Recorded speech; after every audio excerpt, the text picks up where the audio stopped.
Mr. Jax, I was wondering if you'd made any decision regarding the assistant manager's position. It's between Stu and yourself. Stu Rubin, the new guy? Stu's someone who's not afraid to make the tough decisions. I'm perfectly capable of making the tough decisions. I'll let you know as soon as I decide, okay? Will you help me? Please. Okay. We have an elderly woman asking for an extension on her mortgage payment. We would have to throw her out of her house. We've already granted her 2 extensions. It's a tough decision. Your call. Another extension is out of the question. Where will I live? I'm really sorry. Never have I begged for anything, but now I humble myself Mrs. Ganesh, before you. please. I beg you. Please let go. Please let go. Security! You shame me.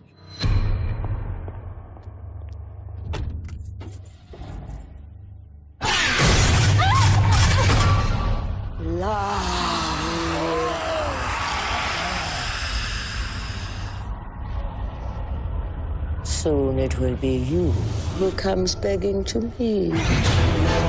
Someone has cursed you. He's the Lamia, the most feared of all demons. For the first 3 days, the spirit torments its victims. After that, it will come to take you. Take me where? To burn in hell for eternity.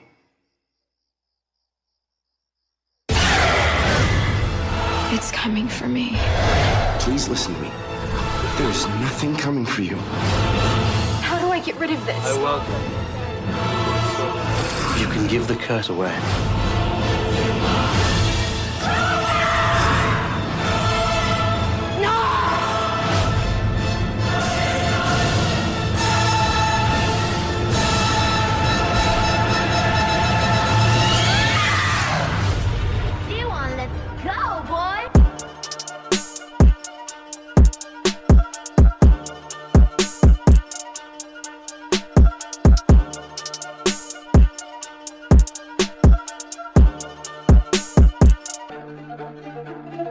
You know what? Hold on, guys. That's I like how. Hold on, guys. That is the safety word right there. Like from now on, don't say, "Are y'all ready to do this shit?" Because every time somebody says that, somebody has to disappear. Oh, no, I'm sorry. no. Whoa. I'm sorry. When I raise a bar, why do you always follow? First off, proper product placement. Oh, I like that. I respect. that. I just find it funny that I wanted more the boob touching that Jose. there's a lot of crack rock. That motherfucker like to touch. There's a lot of crack rocks to be smoked when somebody's offering $400 for Project Justice so they can ride a dick. God damn. No thank you. Meanwhile, here I am in the land of the rising sun, and that bitch is only going for $2. Y'all know, right? Man, y'all want this shit? Speaking of $2, hey, how's it going, folks? We're talking about Drag Me to Hell. You know. How's that $2? How that remind you of because it was a very cheaply produced by Hollywood standards horror movie. Oh yeah, it made a lot of money. This was very cheaply produced. This is what happens when Sam Raimi says, "Hey, you know what? If I make this shit and it's better than yours, Shyamalan, you owe me $2." Well, let's be real. He made this during the era. Yo, the fact that Thank you, Jose. You got it. The fact that Raimi wrote this shit when filming a Spider-Man wasn't being done while he was doing the film, it speaks volumes. I'm like, yeah, I just did this shit on the side. Let's go. I give you a bigger one. The fact that Sam Raimi said, I can make this movie and I'm gonna make it good. Yeah, so what? And I'm gonna take my dick to my leg. I'm gonna make it PG-13. That ain't gonna make no money. Yeah, that's crazy. Holy shit. Hey. Shit. So was this after Spider-Man's or was this in between? It was after. It was in between 2 and 3, right? It was in between 2 and 3. Yeah, between 2 and 3. So that's what it was. He made 2. He had that scene where Doc Ock murks the hospital room. Yeah. That started itching his horror thing. He's like, oh shit. Sam Raimi is probably the only director that, well, I mean, other than James Gunn and maybe a couple of others and stuff, they can make. Spider-Man 3 came out. This was. No. He wrote the. He wrote. Okay, bad. He wrote it in between Spider-Man 2 and 3, but it came out after Spider-Man 3. That's what I was saying because this came out 2010. Myself. Yeah. But like Sam Raimi is one of like the few directors that he can do camp and still make the shit scary, even if it is PG-13. Like, because most people they hear PG-13 horror, they're like, ew. But when you hear, if you said Sam Raimi did a PG-13 horror movie, like, oh, do tell. Where's this going? Dog, nah, Where's you can this just say shit Sam Raimi did a horror movie. I'd be like, sign me the fuck up. Then you're like, it's rated PG-13. Bitch, I don't care. Sign me the fuck Didn't up. he do Sam wasn't Raimi. Darkman PG-13? No, Darkman was rated R. It was Okay, R. that was rated okay, R. my That bitch bad, was sorry, a my solid bad, my bad. R. Okay, my bad. Because What? I said, did somebody like explode in that movie? no, he bent a guy's hand back. Back. Yeah, I Yes. remember that. Shaggy. No, it wasn't solid. It was a hard R. Oh, You very right. hard. You right. Hard, Motherfucker was a hard R, bro. hard. And yet, Darkman was campy, and yet I love the shit out of that fucking movie. It leaned Dog, into that movie, every time me and Jose talk about it, and that movie comes in, and it's the one scene, and Jose knows exactly what I'm talking about. When that motherfucking Liam Neeson get blown up, and his fucking CGI fucking body gets blasted out of the building. On some Team Rocket's blasting off again. And this motherfucker does a front flip into the lake, into the river, into like whatever little fucking area it is. This motherfucker just drops into that bitch, like just. And I'm every time, no matter how many times I see it, it's always funny. I'm not even trying to bury the lead, but like I swear, like this in the Mist remake have the most fucked up endings that yet I can't even be mad at it. It's like it is what it is. Like all right, fuck it. I would say this: Sam Raimi, for whatever reason, like in every movie he does that campy shit. Even in, I will never forget when I was sitting in the movie theater and I'm seeing people literally get up and leave, and if they existed, MCU motherfuckers at that time smacking their teeth, seeing Peter Parker hump the air. Who knew that would I laughed, be a D. I meme? didn't walk out. I laughed. I was like, you know what? Fuck Said it. this ain't Spider-Man and leave off that shit. Who knew that will be one of the most iconic dances of all time? They put that shit in the fucking Into the Spider-Verse. I laughed my ass off when they Yeah, when I saw that in the Spider-Verse, I chuckled to myself. One thing I want to say about that, when you say that one dance and that one everything is that people are like, oh, this is Spider-Man. This man, y'all have never seen the 70s cartoon, like at all. I'm saying that's what Sam Raimi was pulling from. People forget, like he was pulling from that golden age G. Willikers Peter Parker. It's like, that's. I mean, come on, like that works for what Sam Raimi was doing, and we ate it up because it was like, well, that is Spider-Man. I mean, come on. That's why he never wanted Venom. He's like, I don't want this '90s edge in my movie. Like, get this Todd McFarlane bullshit out of here. Sorry, spit on the ground. Whoa. How many teeth does it have? No, I don't want it. I don't want that shit. I don't want that shit. No, I want a fucking movie with Sandman. You know what I'm gonna do with Sandman? All right, this is deep in emoting. You don't want to hear about it. You know what? Fuck all of y'all. You know we had it all, and then Avery Everett was like, "Nah, I want my Venom." Boy, you can tell. You can tell when Marvel Studios had a big ass cork. It was like slamming that joke into the movie, man. Yo, and now we're talking about like casting. This was also during a time where Justin Long was a thing. My God, they tried to make him a thing. They really did. You know what? He's Diet Gutenberg. That's what it was. No. He's Generation X's Steve Gutenberg. No, I gotta disagree. I have to disagree. You guys try to say that they try to make Justin Long a thing. Hold on. When did Live Free or Die Hard come out? I like a year before. That was 2000 and 2007, right? No. Yeah, 2007. 2007. Yeah, summer 2007 it came out. Yeah, it came out in 2007. I believe they tried to make him a thing after that movie. It was really like because he had acceptance. No, because Dodgeball, like Jeepers Creepers that came out already. That was the one. That was what kind of blew him up, I think. Dodgeball kind of blew him up a little bit. I forgot about Dodgeball. That's right. Yeah, except it blew him up more, and then Live Free or Die Hard was like, all right, he's a thing now. Let's put him in more movies. Mm-hmm. Well, I think Dodgeball was his bread and butter. Like, look, he's just some goofy ass dude in the background. Yeah, that's where you're gonna peak, guy. You're not a lead dude. I'm sorry, you're not. And they were like, yo, remember hold on. They technically did make him the main character in Waiting. He was the main character in Waiting. Yeah. I will also say this. Oh God, he wasn't playing at 51. That movie was just regular. Actually, I'll take it a step. So much better. Actually, no, I take it a step back. I loved him in Galaxy Quest as the fucking Uber fan, as part of that whole fucking crew. He was supposed to be the Wesley Crusher of that whole fucking group. I just remembered that in Accepted, he was the straight man to Jonah Hill. Yeah. Yep. Yeah. Oh my God, they wanted He him was to be that Gutenberg. guy so much. You was had Gutenberg, Jonah man. Hill of all fucking people in your fucking movie. I tell you what slowed up his career. It didn't kill him. It just slowed it up. That 80-pound weight called Alvin and the Chipmunks. Made a lot of money off them Yeah. fucking movies, Hey, though. and that's what Yeah. I'm gonna say. Now we hating on it. He ate. He ate. That movie made its money back, right? All three of them fucking All movies. three Okay. of them. And here's the thing. Actually, that gets 4 of me. them, technically. 4 of And them. here's Wait, the- hold on. Who was he? So wait, I'm Alvin. confused. It Who was was he? Alvin. Was out? Alvin. He voiced Alvin. Alvin. Yes. Okay, word. I didn't know because I was like, he was in that movie. Because He all I came fucking up- remember is Oh boy, I know what you're yeah. talking about. All I can remember is this dude who played My name is Earl, right? yeah, like oh my God. Jason Lee. Thank you, played Jason David. Lee. Yeah. Yeah, he caked up on all 4 of them movies. And I was like, Yes, he did. good for him. He did. Good for him. And the I thing love that them in gets Tusk. me- Hey man, that Mac and PC money ran out. He's like, well, fuck, I need chipmunk money. Hey Yep. man, look. And here's the funny thing about that, man. That's a generation of kids that kids like it. I can't believe those movies were And the trash. Smurf movie. And the Smurf Kids movie. loved him. Kids Bro. loved him. Now I don't know about the Smurf movie. Now, see, Nah, I'll that's just say one this. movie. It's like this. Now I know adults don't f with it, but even kids like. Wait, are we not cursing? Huh?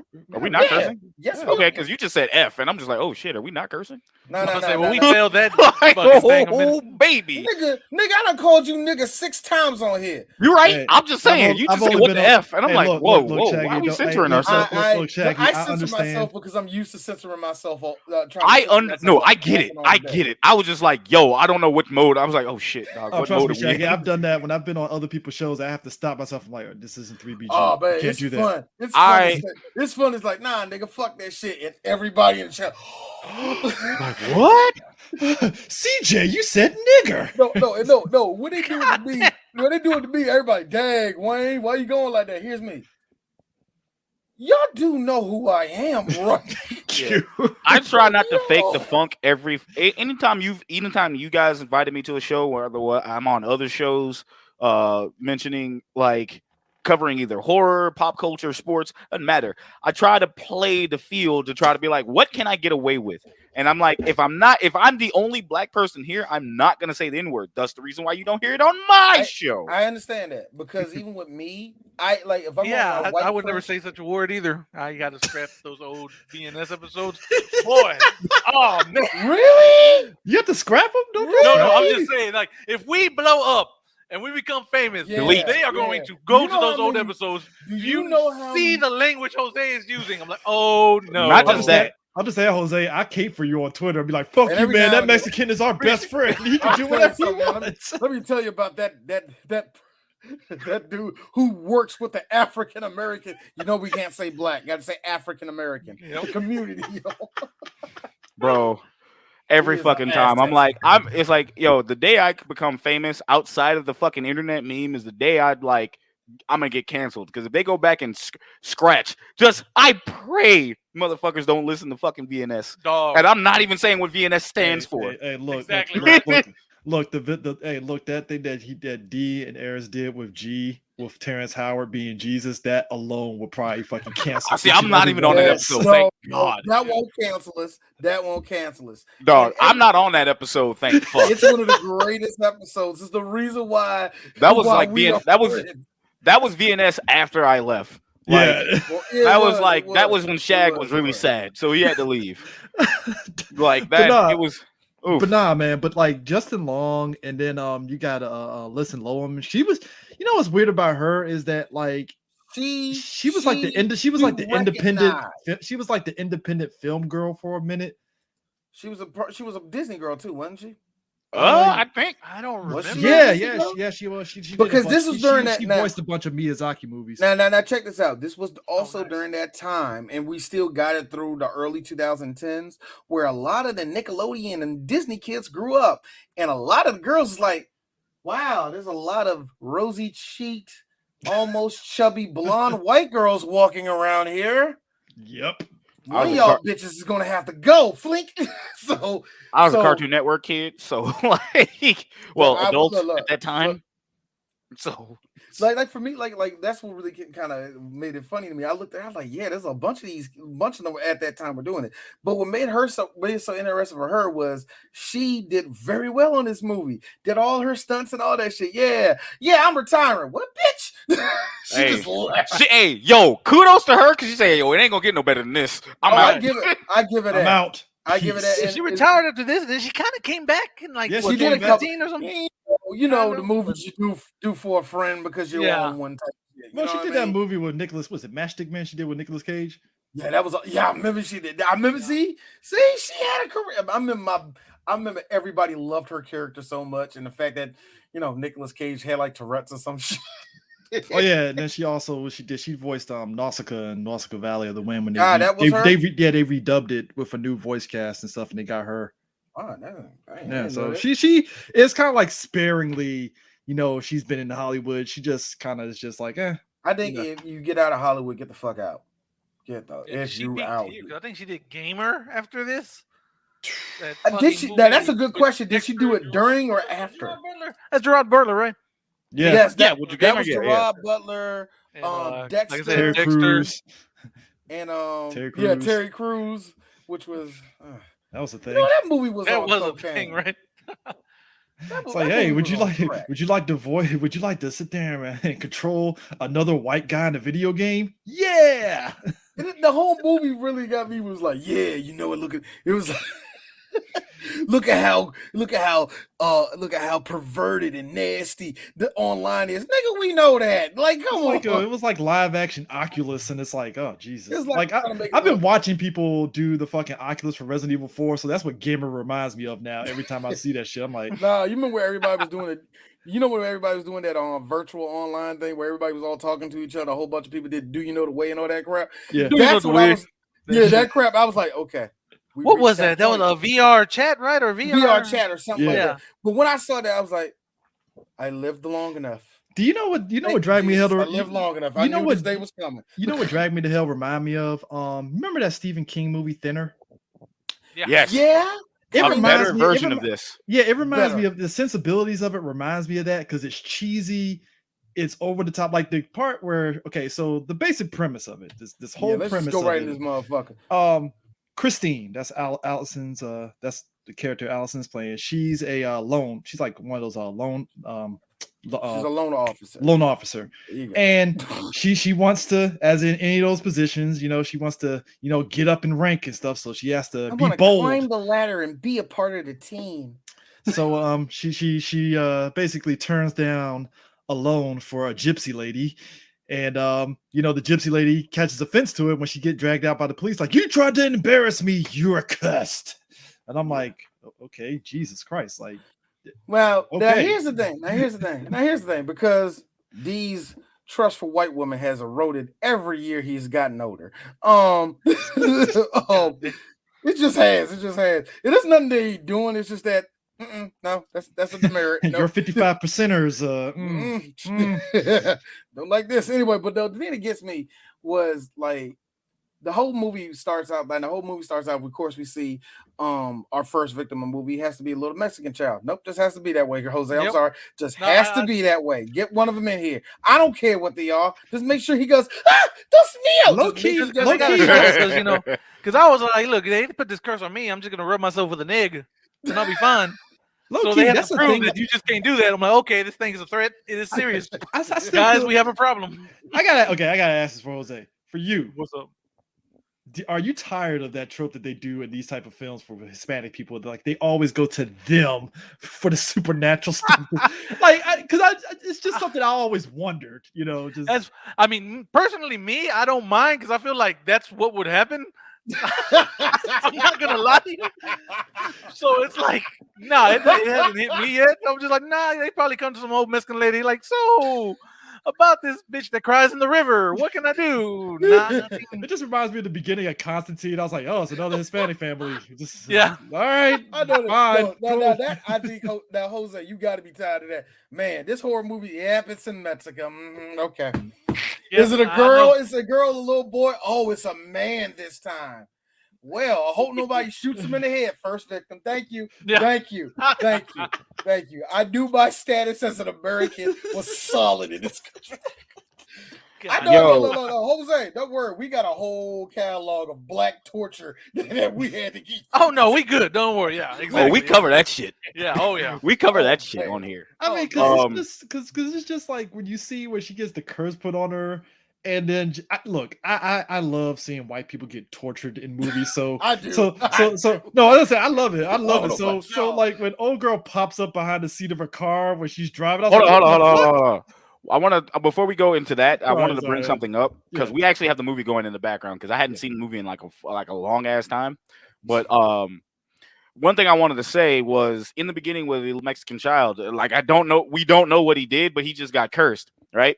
Yeah. If you think about it, and you look how he was pulled down to hell. If you think about it, he fucking first off, this you knew as soon as you going into this movie that it's a Raimi movie. Why? Yeah.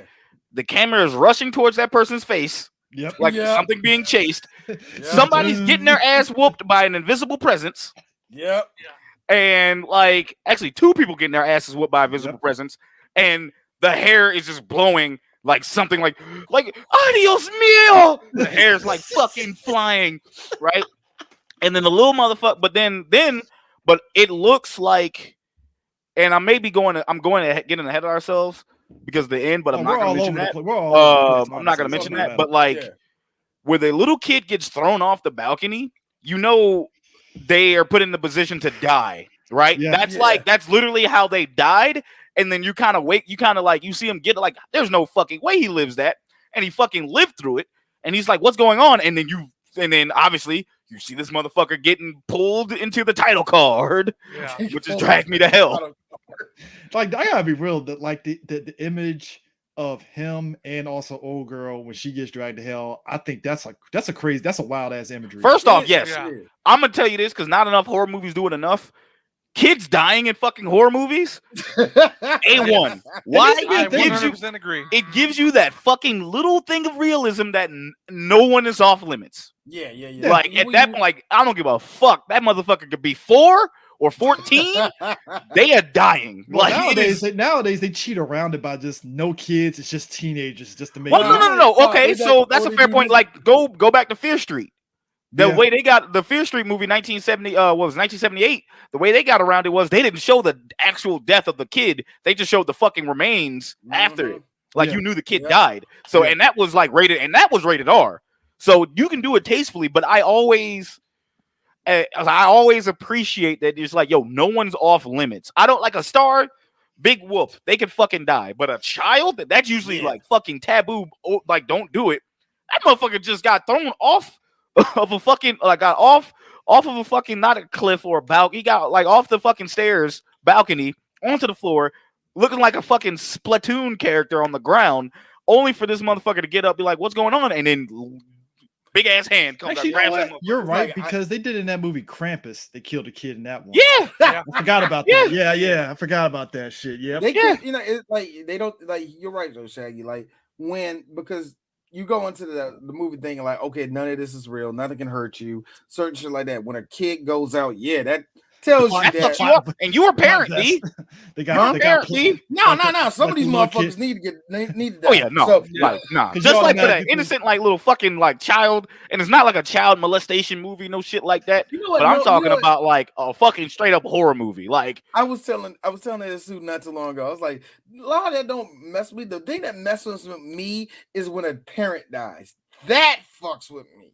Because it's always the same. Mommy, what happened to Daddy? Why's Daddy not moving? Crap like that. That fucks me up. Well, your dad got crucified on the wall there, kid. Sorry to tell you. I can see a kid literally get picked up by the T-1000 and go head first through a wall, and I'll go, well, that motherfucker should have moved. like that. See, that's why me and UD, we could never be the cops in those movies. Like, what happened to my mommy and daddy? Well, whoa, kid. Oh man, let me tell you something, man. Your dad, your dad got put through a wall. Hey, that nigga dead.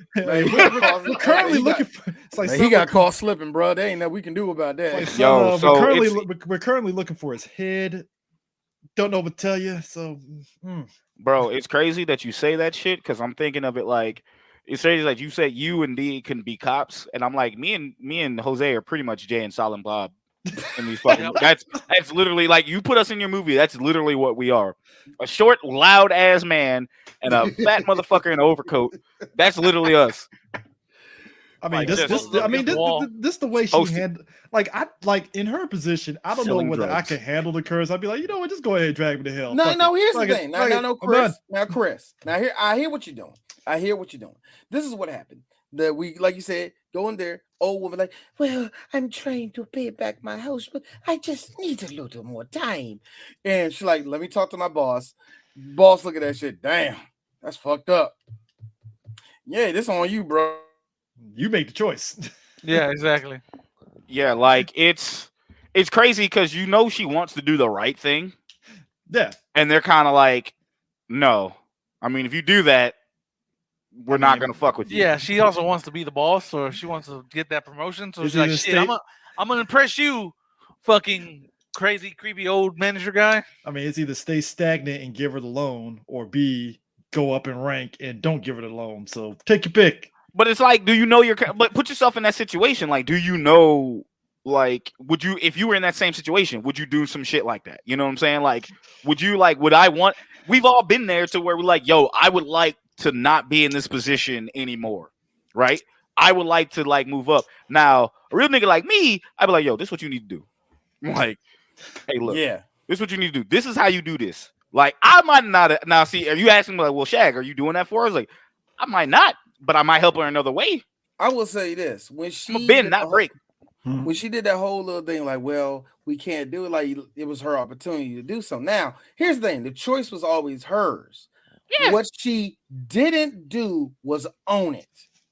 When you own a decision, it's always like when you do this little back. Well, I don't know. It's the wishy-washy. Yeah, the wishy-washy shit, and she walks off like everything's all right. No. This is real life coming at you, and the bitch is waiting in your back seat. So, well, yeah, nah, she. Now I gotta be real. I remember the first time I seen this movie when she hopped up in that back seat. I remember I saw that. I was like, "Get the fuck out of here, movie!" And then the fight got silly. When the fight got silly, I was like, "What am I watching?" Because literally, she's trying to choke her out. Homegirl hits the motherfucking gas, goes barreling towards another car. I don't like how there's a close-up. I love Sam Raimi for this crap because she's trying to reach her belt, grabs it, buckle up, hits the other car. Old girl goes flying, head first to the dashboard.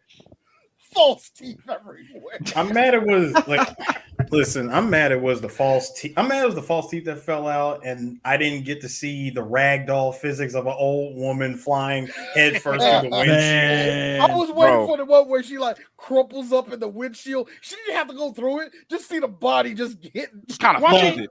No. She needed to go through the windshield. I needed the Chucky special from Child's Play 2. She needed to fly through that bitch. See, y'all ain't even saying the fucking one part. That whole fight was hilarious up until that bitch lost her fucking teeth and started gnawing at that bitch's jaw, bro.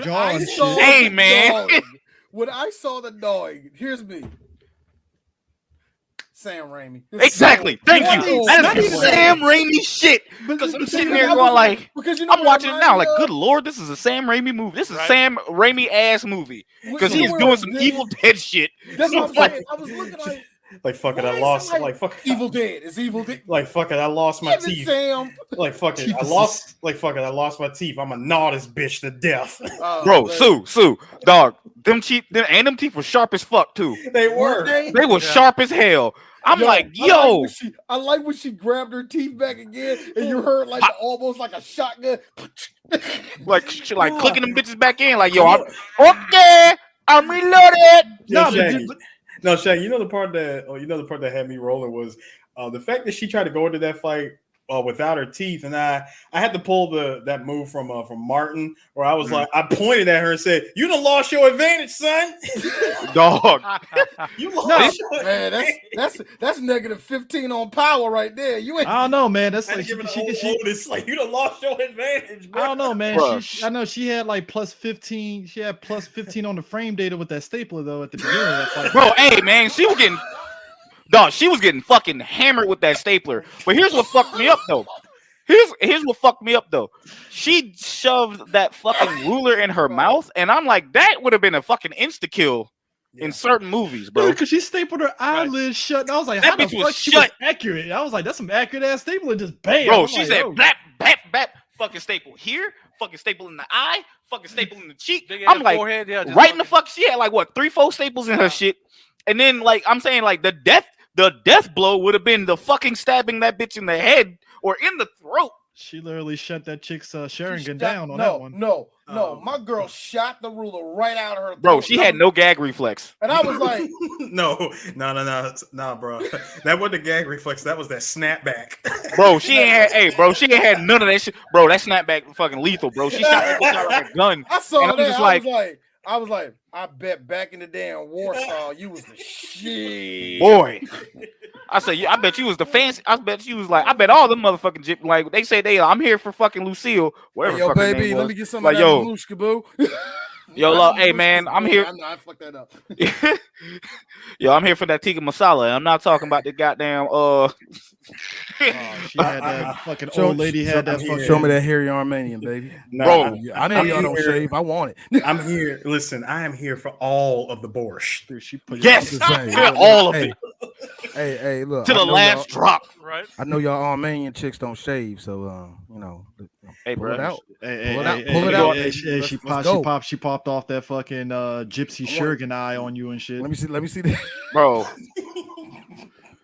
And like here's DB and D. I bet you were bad. I bet back in the day that I was bad as fuck. What? Man. Bro. I said you had all the hoes on. It's like you had all the niggas in your shit, boy. I bet they were calling you, bro. Hey man, but man. that was some. But that shit was shot like a Sam Raimi. That shit was shot as a Sam Raimi ass scene because it was in tight quarters. Mm-hmm. Something fucking weird happened. The jaw shit, and like you like the hero fucking gets an attack off, doesn't kill it, but it puts it in a situation to where like. Yo, is that how this motherfucker not dead? Also, and my favorite part, that go with every Sam Raimi movie.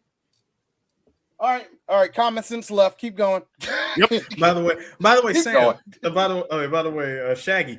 Yo, that was something else too. You know that Sam loved that shot so much that he did it again in Spider-Man 3 with the pumpkin bomb. Yep. Yeah. He did. Yeah. That's just crazy. Yeah, like fucking like dog. It's just a Sam Raimi movie when you getting it. But this one, I'ma say he's definitely in his top 5. Or like top 5 period. Maybe top 3. This nigga took out his foot and put it all the way in the look, the scene I will give Sam that. This was a movie that he could have just like, this is gonna be all right. You know what I mean? Yeah, because he could have just said, yo, fuck it. This is one of my pet projects. I wanted to do it. The scene Y'all that got it. By the way, guys, real quick, Chris. By the way, you know with that ruler snapback, here's M Night. Shit, he's already pulling out $1. He pulling out $1 for that $2 bet. Like, god damn it, I'm gonna have to give this motherfucker money. Dog, wow me out the. What if I make sure the wind kills you? Would that be a good one? Dog. Oh my Why god. the fuck was it at? Oh god. Dude, I swear to God, I think the one scene that probably unnerved me a little bit was the scene with, because the fly going in her mouth, and then boom, Gypsy Lady attacks her in her dreams while she's in bed, and then boom, she got fucking maggots and shit. I was like, okay, that's a little fucking. All right. Fuck you. That was beautiful. No, it was. It was. But But you know what was more beautiful? We didn't mention this right before she the cop showed up. She snatched that button off. She said, "Yeah, bitch." Curse that fucking button. Look, she took that button. And said, "Chicago." Bro. Now here's one thing that fucked with me, right? Because like you're cursing an item that belongs. Like, yo, I mean, the first thing I seen when she ripped her hair off, I was like, you got voodoo right there. That's like 10 times stronger than what you about to do. Exactly. But then again, let's just be real. When it comes to Caucasians, they don't do it here. See, us niggas, we do that shit. Like, that's all I need. Like, that's why voodoo is different. Because, like, what if I was wearing my friend's sweater with the curse? That's what I'm saying. Like that's. I mean, like if I had like Jose's shirt and she tore a fucking piece of fabric on it, and my fuck is he? Oh, because you it's his fuck shit. Jose. Oh, Jose gonna be mad all week. I don't know what I did. Like, who did I fucking piss off? I'm over here thinking this wasn't the most. This wasn't the most well out. This most, the most well planned or executed or even thought out cursing. Is it? So real shit. It was it. Everything happened after this was better than the actual plan itself. I mean, other than seeing the gypsy equivalent of of I want to see your manager, like you shamed me. Like, she didn't really shame you. It was a little bit of it was definitely a misunderstanding. The gypsy woman over fucking reacted. She didn't have to overreact, but she did. But she obviously old girl could have handled it better. It was kind of one of those things to where like, yo, what? It was like I can't do it. Like here's the thing though. Also when the manager says, it's your call. Meaning you can give her what she wants, or you can deny her and have a series of unfortunate shit happening to you for the remainder of this. Hold on, for the remainder of this, how long? The remaining of this hour and a half we have left in this movie. Yeah, if you look at this movie, she is giving choices of all you gotta do is that one thing. You know that, right? That comes up at least 4 times in this movie where she could have forgave, could have done the right thing, and just like, you know what? Let me just own my thing. No. She dodged around everything. Well, what if I do this? There's all this other stuff. No, Karen. Just say slavery was wrong. But can I still not like certain things? No. But can I say that? But can that I is still, all you have to do. But can I still snuggle with my Confederate flag blanket? No, you cannot. You burn that shit. I want you to prove to me. I understand. But I just don't like rap music. Can I? Just trying to find ways out of the shit too, and it's just like you notice that she does that through the whole movie. She tries to find ways around it, and doesn't come to the conclusion of, high key to the very end. High key, she's Randy Orton. Huh? God damn. You're not gonna come on this thing. Come on here and look. Randall Keith Orton took a picture with the Migos, and I need you. Stop. He also recognized last year Black Lives Do Matter, and that motherfucker was definitely not about that life until last year. Until last year, have you noticed that? Like he was like that fucking movie with the Nazis. He's like, wait, am I the bad guy? He's like, wait. He's like, hold up. Did Xavier? This is wrong. Did Xavier Woods pull you to the side and be like, "Dog, BLM"? Dog, like he said somebody's like, all my friends talk to me, and he says, "Yeah, no, this is bad." And like he's like, no lives matter, like no lives matter, but black lives, like all lives matter, but black lives matter. And I'm sitting there going like, who the fuck talked? What happened to Randy? What happened, Randy? Like who was like, yo, is his shit broke? Somebody hacked his shit. Fucking Chris Jericho was like, no, Randy, no. The best thing about it was I told my wife, I'm like, wow, it's amazing. She's like, yep. I was like, but you didn't give Seth this same thing. Angie, my wife goes back. That nigga had to fuck one and fucked her for months before he went, nah, this bad. Let me go watch 13. Now let me go. He's like, nah, this shit ain't good. Like, man, but like that, the reason why I even bring him up, and it's because it's similar. It's like it's something that we all know. It's just like you're about one way, and you're kind of like, oh fuck, this is bad, and then you're like trying to figure that shit because you know you fucked up, like. And it's to the point to where it's like, okay, hell, get that filthy pig knuckle off my desk. We watching the movie now, and I got so when we watching go ahead. No. The pig knuckle got me. Dude, when the whole thing of her tapping on the yeah. Yep. See, that's what the movie does great too. Now but I'm going to just add on what you said. Shay. Yeah. I think human beings do that. We do that all the time, where we get into ourselves into a situation and we try to do the Jackie Chan backwards out the room shit, and all we're doing is just tripping over our feet. I mean, that whole sequence though. That now the Shay, I don't want trouble.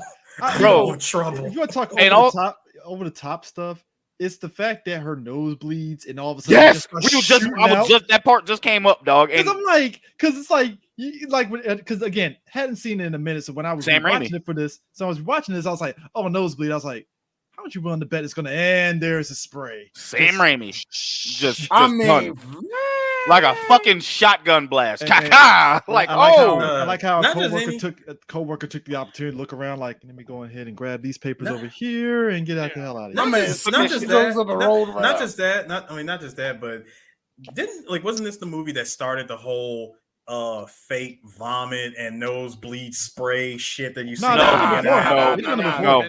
We were getting a good dose of that all through the 2000s. Yeah, and the fucking dude, Exorcist fluid. Yeah, Exorcist too. Exorcist. Yeah.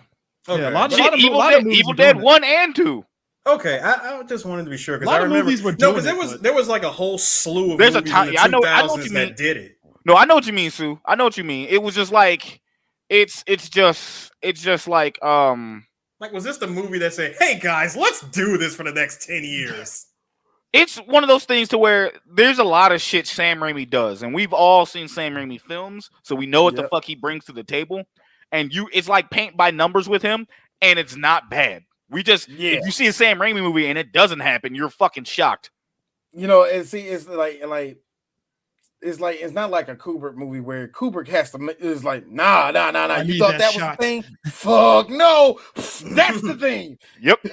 You be like this. Wait, whoa. Molestation? Yeah, look at it. Wow, it is. Yeah. I had to watch it the 5th time to get it. like Sam Raimi's not that person, man. He's about the I love that with the shits type of comedy he does with this, man.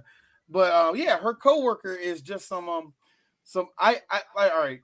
Eris, you're better with Asian people. Is he Asian or is he like something else? I don't know. He's actually Vietnamese. He's Filipino, isn't he? Yeah, the actor's Filipino. See. I kind of guessed it. I was super wrong. But also, that motherfucker I really snake off break. Yeah, I hated how by super. Hey everybody, I'm an antagonist, not the antagonist, but I'm one of them. I'm a piece of shit.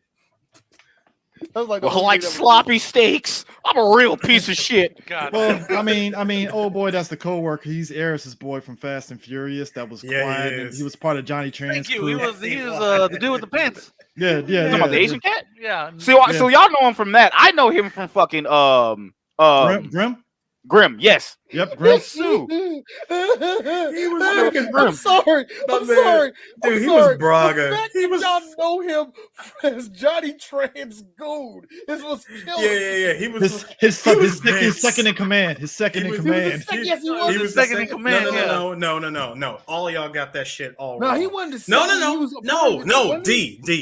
Y'all. First of all y'all got that shit wrong. Jose, you know what it is. A man with the snakeskin pants on his vents. Yep. That is how he is introduced. That was his cousin, right? He's like, that was his cousin. Johnny Tran. That was his cousin. He said, that's Johnny Tran. And the guy guy with in the snakeskin pants is his cousin Vince. Oh my god, my man. It's like again, he's one of those actors that pops up in like everything. Like he was part of the Asian pirate crew in the both Pirates of the Caribbean films. And you know what? This is during that wonderful time. Wait. This is when matter of fact, Chris, you know how he could have got away with everything in the movie? He should have just said the line. It's an amazing machine. It really is. Like only thing like this was during that time where Hollywood still didn't give a fuck about Asian people. Hey, you, what are you? Filipino? Hey, you look Japanese. Get in here. Well, let's be real, dude. This is what happened. This is what happens when Dante Basco believes he's above your movie.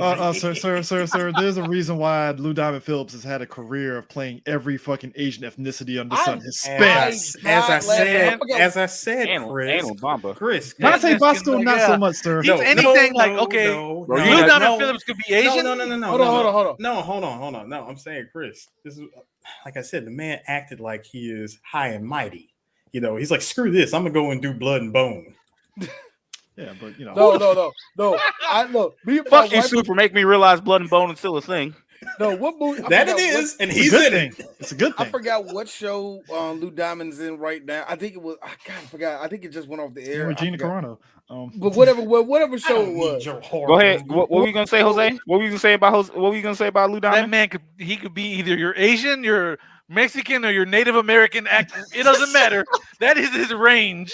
So Jose, I like how the the current one he's doing now. I'm sorry, real quick, Eris. I like how the current role he's doing right now for the first time ever. He's actually Filipino. He's actually playing a Filipino. Oh, no. But Jose, are you trying to tell me that Lou Diamond Phillips is the Swiss Army knife of ethnicities? Yes. Bam, because y'all can't remember. You can't remember. It's like you can't sit there and tell me y'all don't remember this motherfucker playing La Bamba. Yeah, exactly. It's him and messed me up because I thought he was Mexican for a long. No, it was that, and then I saw him in what was that? Young Guns. Young Guns. I was on the same boat. Oscar Isaac is pulling the Lou Diamond Phillips. He's definitely a Swiss Army knife too, because it's like, hey Oscar, what you gonna be this week? Oscar Isaac can pull off being white too, though. That's My first, real quick, before we go back into the movie, my first Lou Diamond Phillips film was fucking The Big Hit. Oh man, that was my first favorite movie. Mine was Young Guns. Wahlberg, actually. I was still confused on who he was, what ethnicity he was.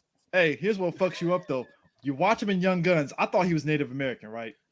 Yeah. Here's what fucked me up. Turn around. I watch Stand and Deliver, and he has a Mexican accent. I'm like, is he? What is he Native American?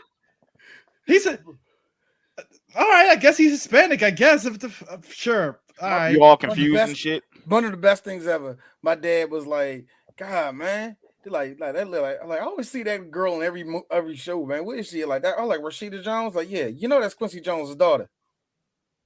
That bitch don't act black at all. I didn't know what. I mean, she was in every fucking Seth Rogen movie, so it's like, oh, she's white. Look, no, for real. If I didn't know that about Rashida Jones, like, who your white daddy? I'm sorry, Quincy Jones. Well, he banged a Jewish broad and them. No. It's just I'm sorry. There's like no black with you. This makes no sense. Turn around. Look at her sister. Her sister's black as fuck. Black as fuck. How did that just miss her? Rashida obviously only got talked to by the white boys, and none of the black dudes talked to her. that had to be a social structure. That's a fucked up scenario. Because her sister is way too damn black. Speaking of which, anyway, old girl literally. They tell her she has to sacrifice something. She says, "No! Whoa! Before we fucking do anything, let's talk about her. This is one of my favorite fucking scenes. This is one of my favorite fucking scenes in the movie. Right? She goes to the old woman's house, or where she can be, like where she can go talk, and then one of her grandchildren opens up the door. Her great grandchildren opens up the door. She's like, and you see that eye, and you're kind of like, "Yo, what up?"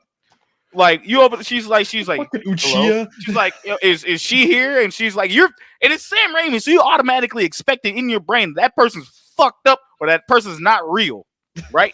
So like, when she's like, is this person here? Opens the fucking door and it's like an attractive woman. You're kind of like, what in the fuck is going on? And she's like, hey, is your grandmother here? I need to talk to her. So she's like, yeah, and then read her for filth the whole time. Yeah, you used to be that, huh? Ain't you the bitch that the one that kicked her out of the house?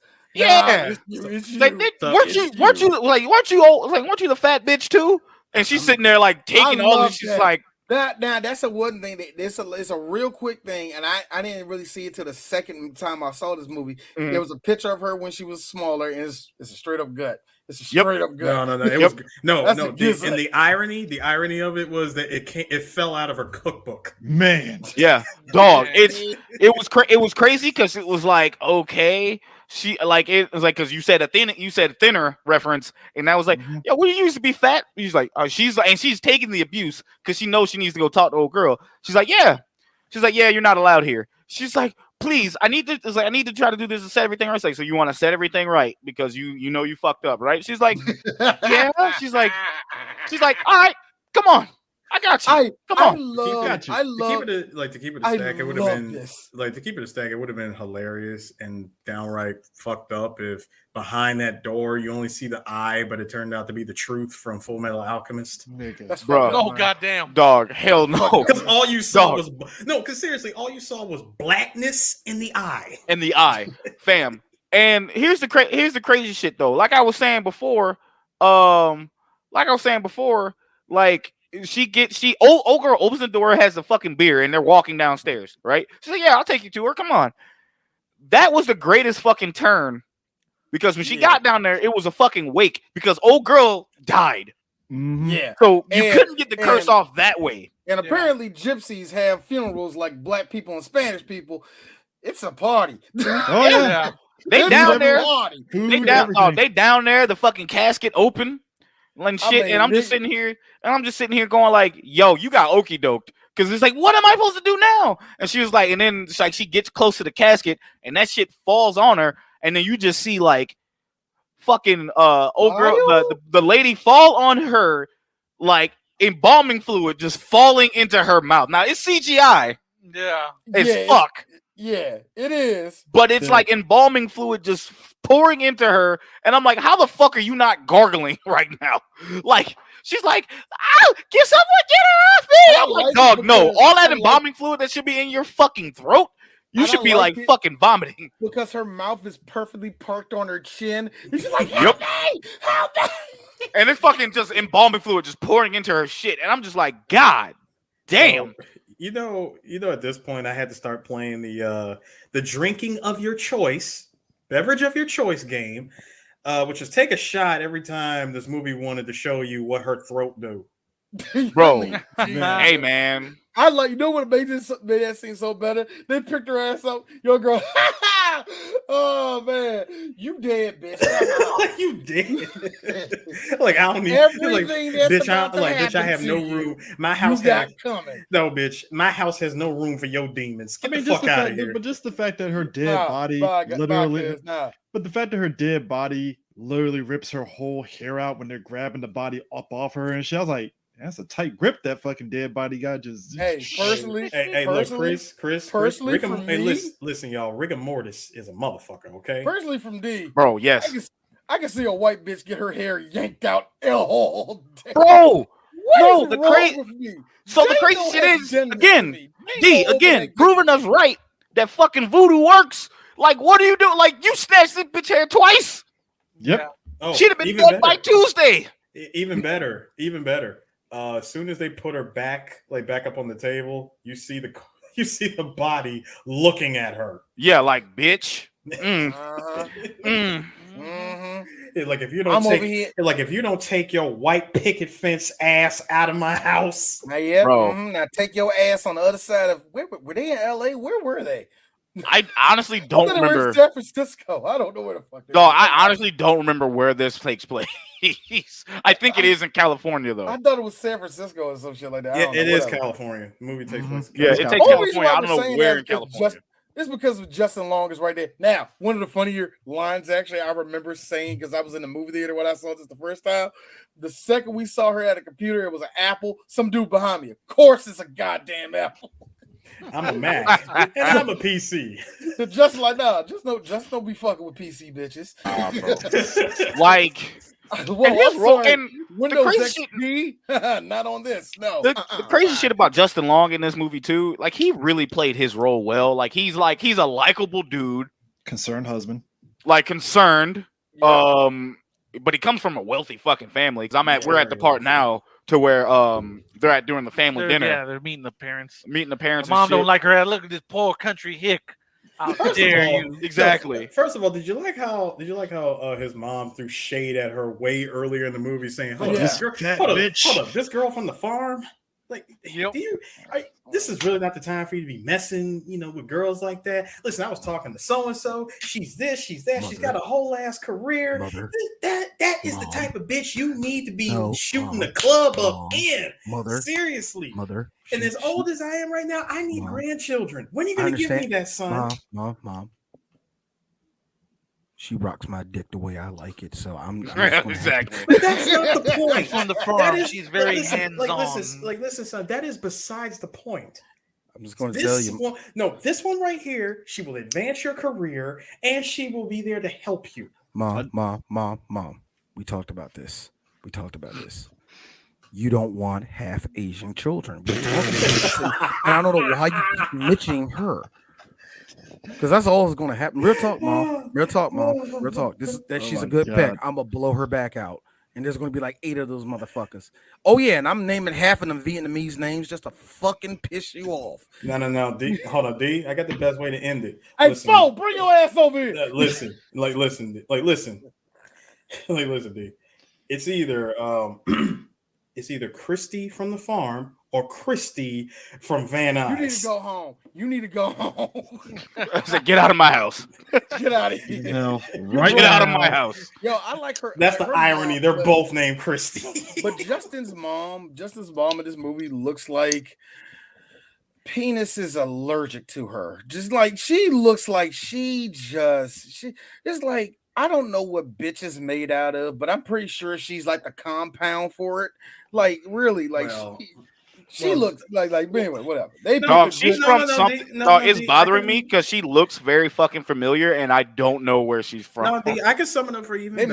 They made her look like a witch, not like that. You do know for a fact, just from a simple glance of looking at her, she looked like she was on suicide watch after the 2020 election. Wow. Fuck. Wow. Eris, I'm gonna need you to get off this. Hey man. Get off this. Get off this podcast. I am sorry. No, I am not sorry. I am bringing back toxic masculinity, and we're gonna keep it moving. Yo, shit. So this is Molly Cheek.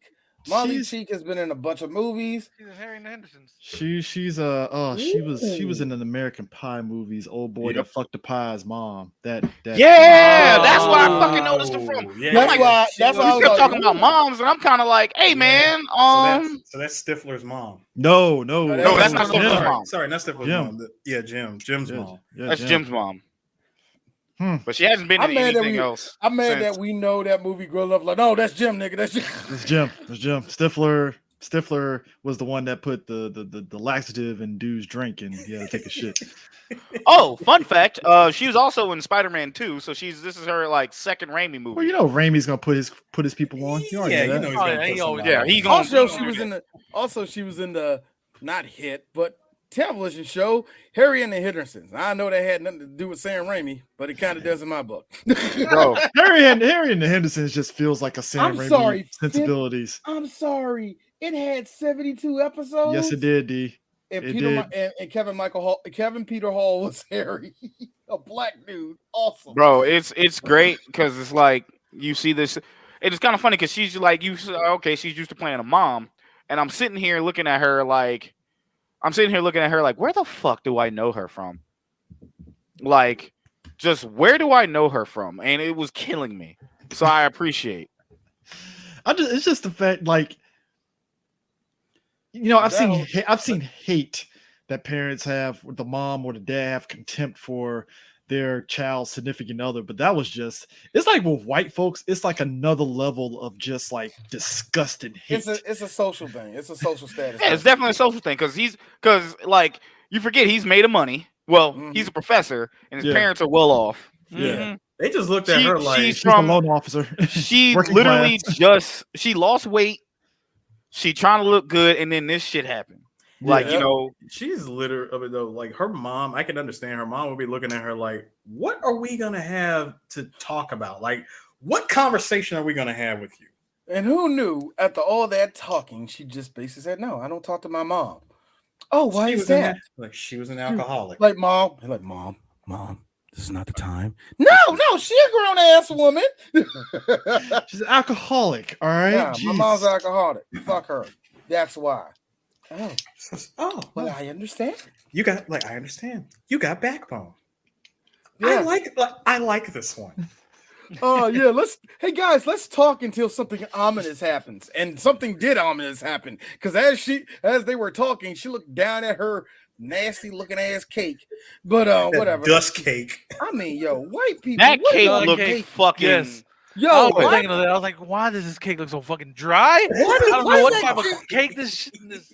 So I looked at that cake and immediately was like, I need some milk to drink. Yeah, when that eyeball popped out of the cake, I was like, it looks better. I'm not gonna lie. It looks better now. Hey Chris, you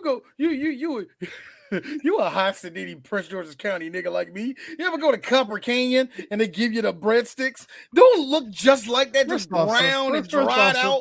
First off, sir, I went to Copper Canyon one time. Never again. Really? Bro, I'm gonna keep it a bean. Real nigga like me would have ate that cake because it looked fucked. Is like because and also cooking, learning how to looking cooking is like sometimes. Sometimes this shit be looking mad ugly, be good as fuck. So he's not. Jose's not lying though, because that bitch did look mad dry. But something about that icing, I was like, I'm gonna give it a shot. But Shaggy though, I need a glass of milk on standby. Just in case. How do y'all like the fact that this cake was made with goose egg yolk? I know, right? I'm like, when I heard that, I was like, "Oh, that's fancy. That's fancy." And also, this is fancy shit from the farm. But also, when I heard that, I'm like, "You country as fuck. I bet your pussy good as fuck." I mean, that's like all of a sudden somebody said, "I made this. I mean, these eggs are really geese eggs." Here's the funny thing about that, though. I didn't want that cake until I saw the blood shoot out of it. I'm like, now it looks like it got some moisture to it. And I said, that's like, damn, dog. That shit got ice in it. That shit got raspberry sauce in it. Right, like, let's go. The strawberry filling. First of all, everything was all good with that cake until somebody decided to put their hands together and open up the door of truth, because that eyeball just pokes out again. And I'm like, can we not? Can we just not? And I will give it up. As soon as I saw that shit, I was like, yo, who the fuck use alchemy? Can we stop this? Yo, when they start talking to her again, she got back on. I'm like, oh, she got back on the bike. She's doing good. Yeah, she's not going to let this demon. And they start banging on the door. And she just grabs the door.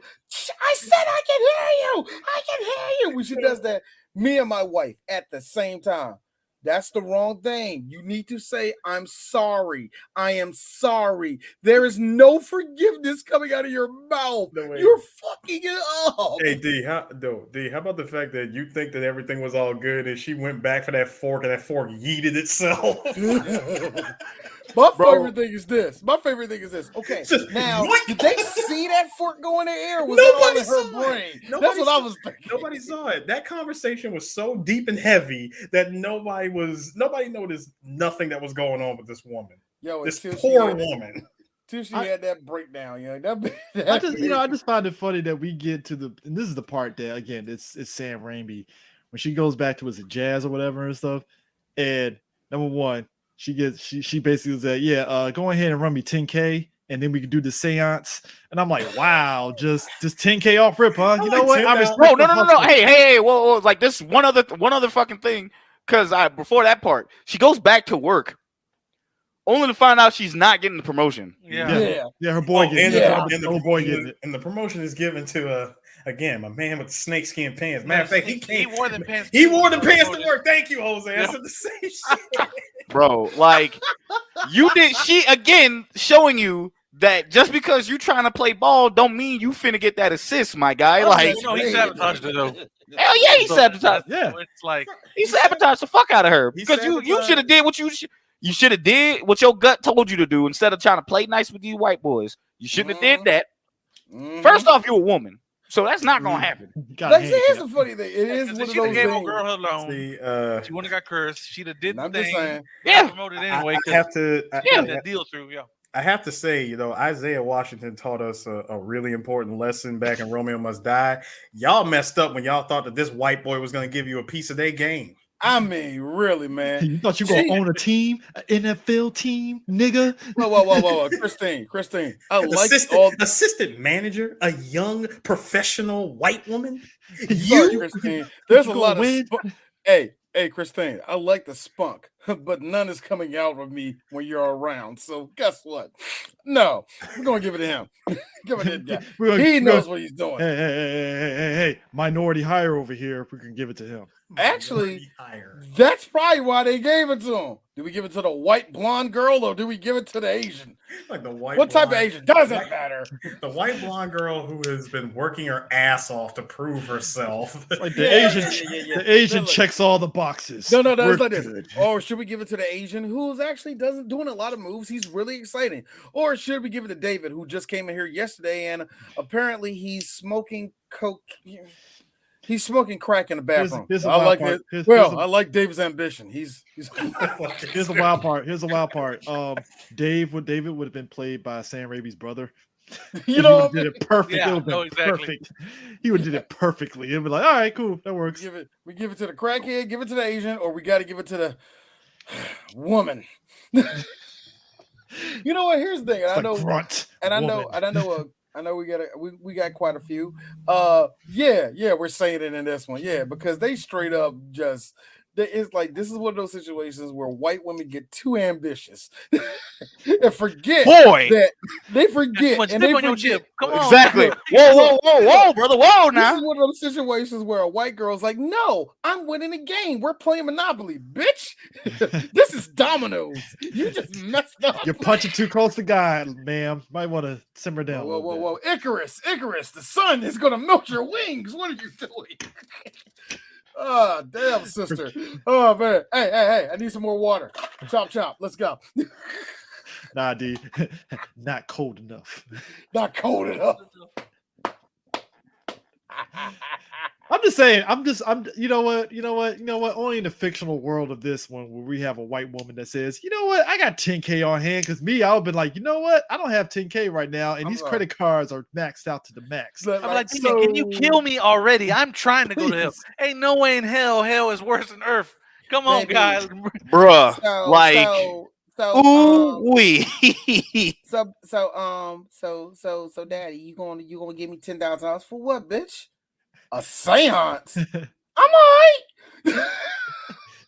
Demon ain't goddamn mind. You better hit them No, streets. I'm sorry. You needed what? Okay, this is what we're gonna do. Tomorrow's Sunday, and this is perfect. We're going to church tomorrow. We're gonna get you saved. No, I don't want to hear it. We're gonna get you saved.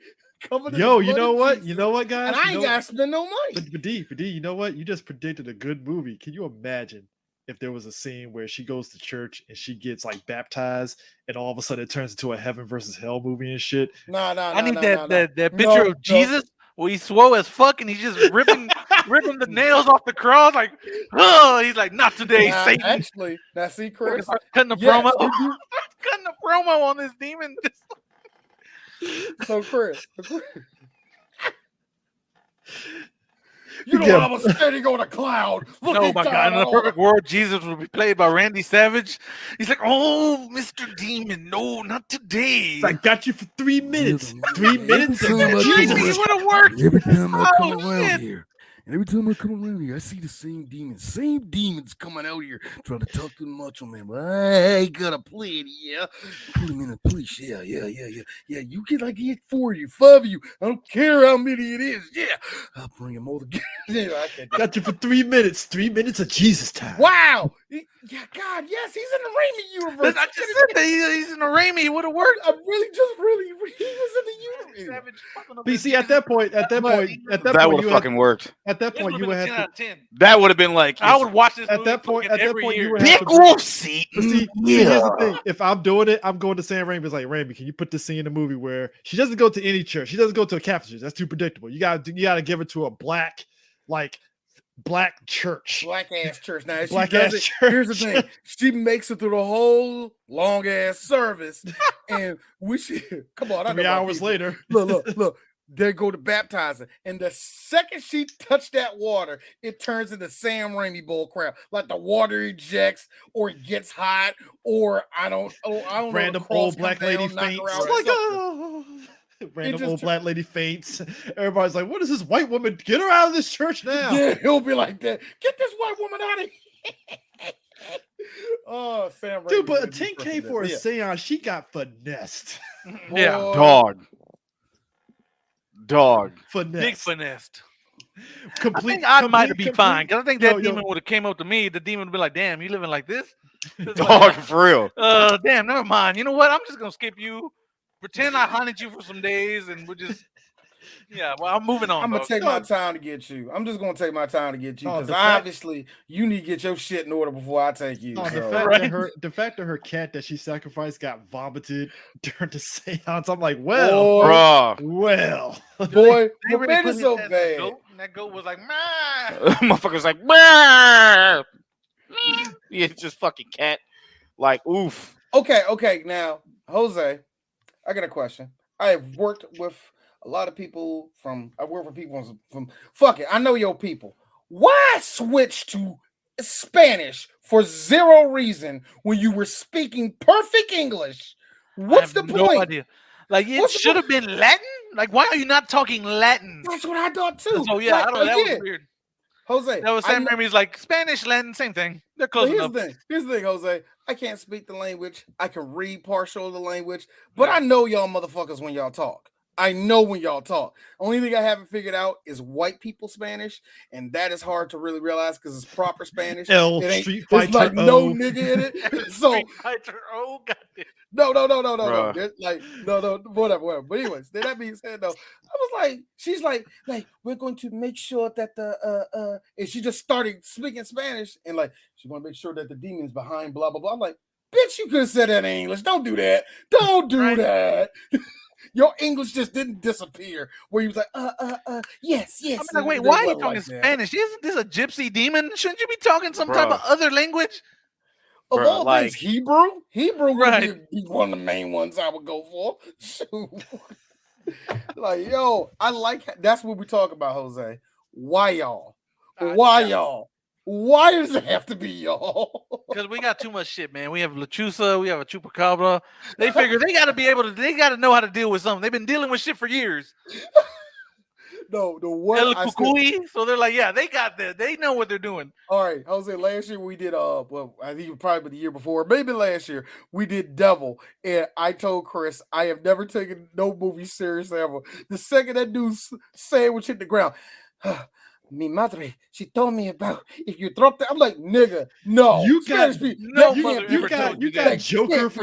got Joker from fucking next Friday to do that shit. I was like, oh god, why? I was like, that can't be a thing. Spanish people don't believe that shit. Don't do that. It's tough to throw it in the air. I'm like, if that shit would have happened, you're too busy getting slapped for dropping your fucking sandwich. She ain't gonna, like pendejo, you wasted your fucking sandwich. It's like, god damn. A wild shoe just comes out of nowhere. Just this is the greatest day of my life.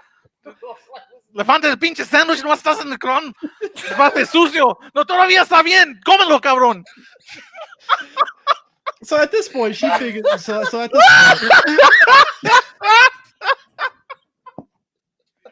yo, I have known this motherfucker for like damn near 10 years. I ain't ever heard him be this Latin ever.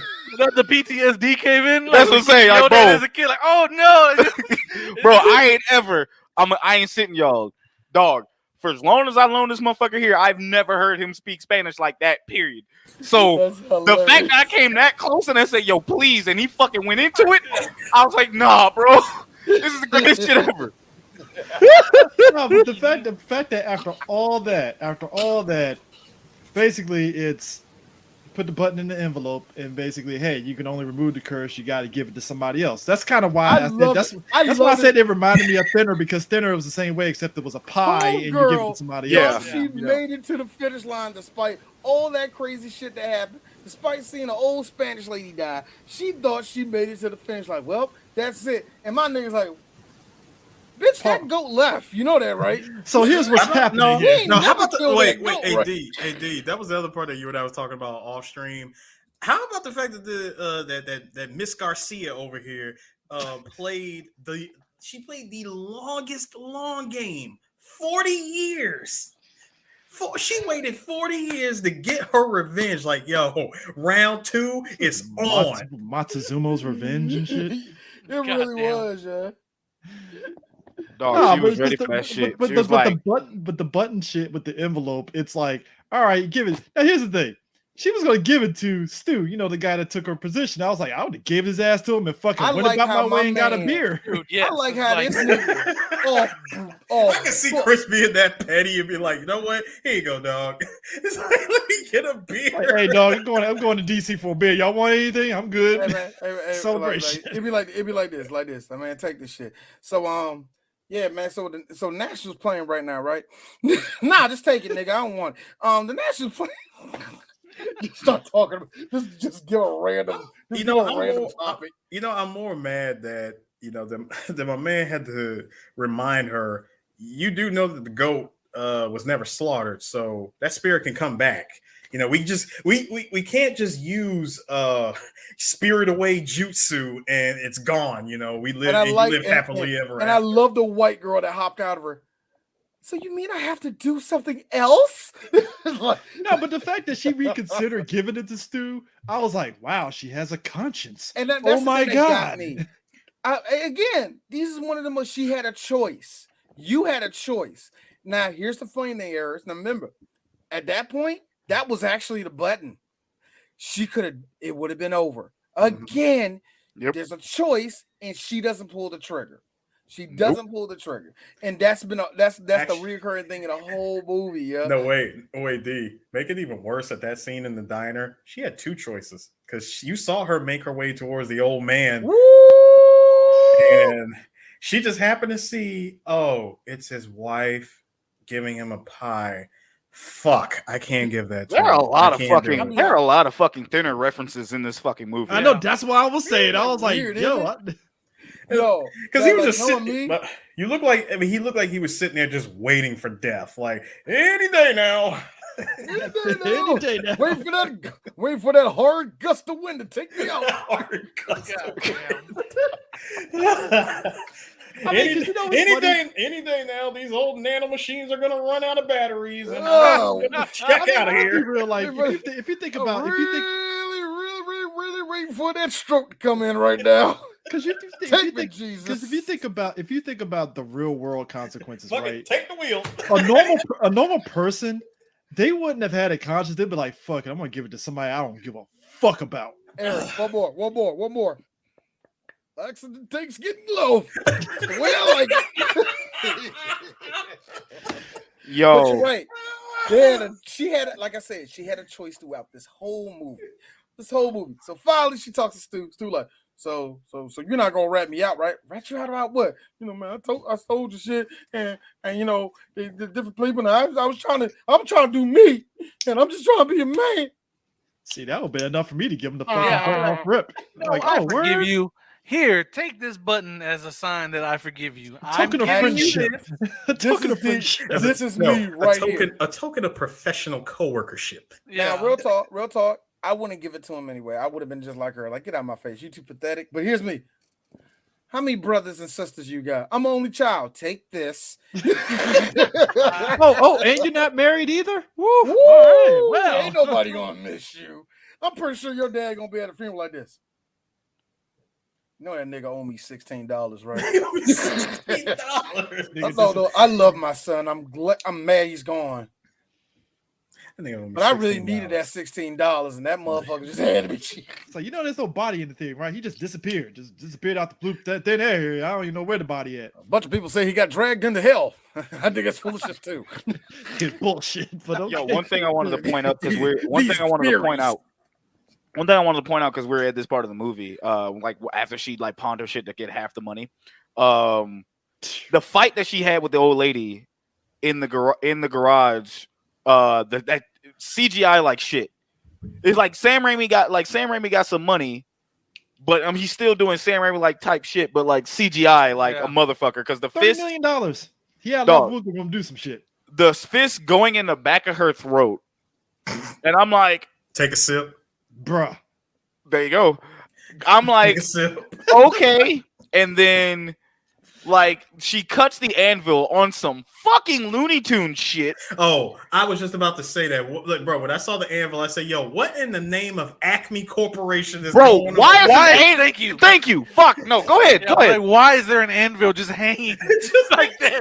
It's like you've been waiting your whole life for this. Bro, are you fucking trying to catch, like, fucking Jerry the Mouse, my guy? Like, what the fuck? Like, it was hanging there, and I'm sitting there going, like, no fucking way they're gonna do this, right? She takes the shit, cut it.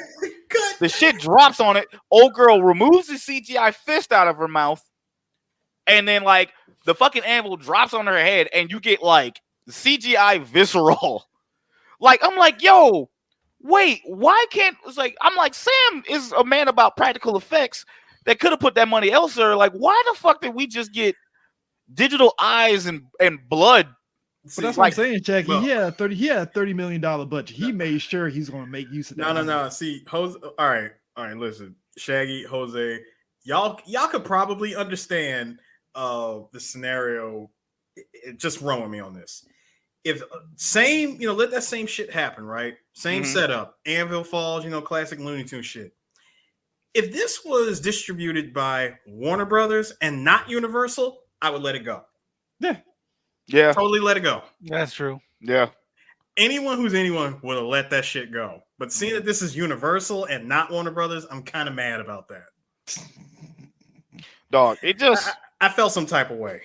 My God. It just really kind of fucked with me. Accuracy of the anvil. Jesus, man. I love the fact that that the freaking old woman didn't even sidestep. She's like, "Fuck it, I'm gonna eat this shit." Oh my God. She ate the anvil. She didn't even try to move. Oh my God. I mean, really think about that. She fucking ate that shit. Like, I ate that shit. I homie. I think that other than the Spider-Man films, this is the most money he's ever had to do a movie, and I'm figuring he just wanted to shoot for the moon with it. I don't blame him. I don't blame him whatsoever. Or you know what? Sam Raimi probably thought to himself, I only get one. Yeah, I mean, come on. I get one dumbass moment, and I'm gonna use it here. I mean, I would say that the whole sequence with just like Spider-Man, everyone only gets one Spider-Man rescue. I get one dumbass moment for a movie I make. But just like the whole sequence of Christine digging up the body to give back to the button back to the corpse, that whole sequence is just wild as fuck.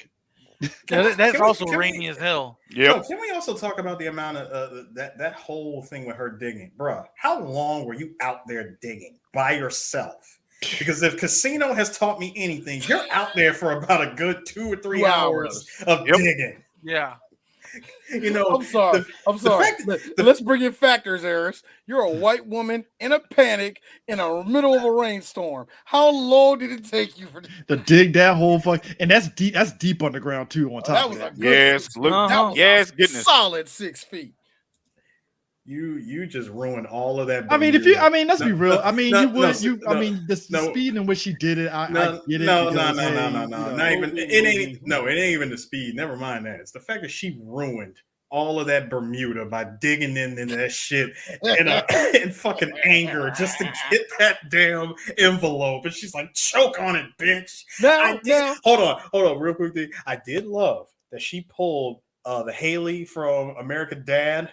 The only thing she had to say was Gaia by your power. I forgot all about that scene. I forgot. No. What makes it so good because I love Rachel McFarlane. Her war cry. Oh! But yo, she just took the envelope. What gets me now? What gets me about that when she's like, "Check on it, bitch." I was with everybody in the movie there. We were cracking up, and when she was trying to climb out, I remember some woman in front like, See now you stop.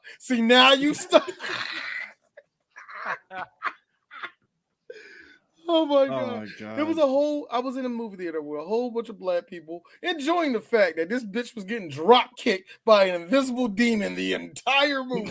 The shit was so funny to us, yeah. That's a level of just improvisation of just like, oh my god, like everything bad that's happening. It's like, yo, if this was wrestling and stuff, it was a 5-star match and shit. It's like, god damn. Just when you think it's gonna be 1, 2, 3, here comes a kick out of craziness. 2.99999. Me the whole time, yo, who the hell booked this match? Because she getting her ass whooped. It's like, Russo, did you write this? Getting fucked up like Vince Russo strikes again. Like, god damn it. I mean, you gave it ain't every day. It ain't every day. It ain't every day a crucifix elbow drops you in the back of the head like she got. Bro. And she lived. Bro, she out there Cena kicking out mode, nigga. What the fuck? She out here like, yo, I'm not gonna lie, I'm getting cooked. But Bro, you got taken out by the slowest moving sweet chin music ever. No, it's just choke on the bitch, dragging out the fucking, like you said, D said, the crucifix landing on her. She damn near drowns underneath there and shit. I'm like, God damn, man. I like so you know better. what? That brought up he floats up. I was like, yeah. First of all, that brought a whole new meaning to the phrase "the power of Christ compels you." Nah. Bruh. You know what? Actually, to be honest with you, of all the shit that she's going through in the remaining 10 minutes of what we know was going to happen to her, I think that was God giving her one more shot. Like, bitch, at this point, you have done everything but forgiveness. Maybe if I clock you in the head with a stone pillar, maybe then it will come in your head. Maybe I just need to confess my sins. Maybe that's all I need to really do. The whole fucking thing of this movie is you had one job. Just one. You had one fucking job and you didn't do it. You got repeated times to do said job and you didn't do it. Nope. No. I'm just thinking the first time Satan the first time Satan rock bottoms me, I think that would have been it. Listen, Bam.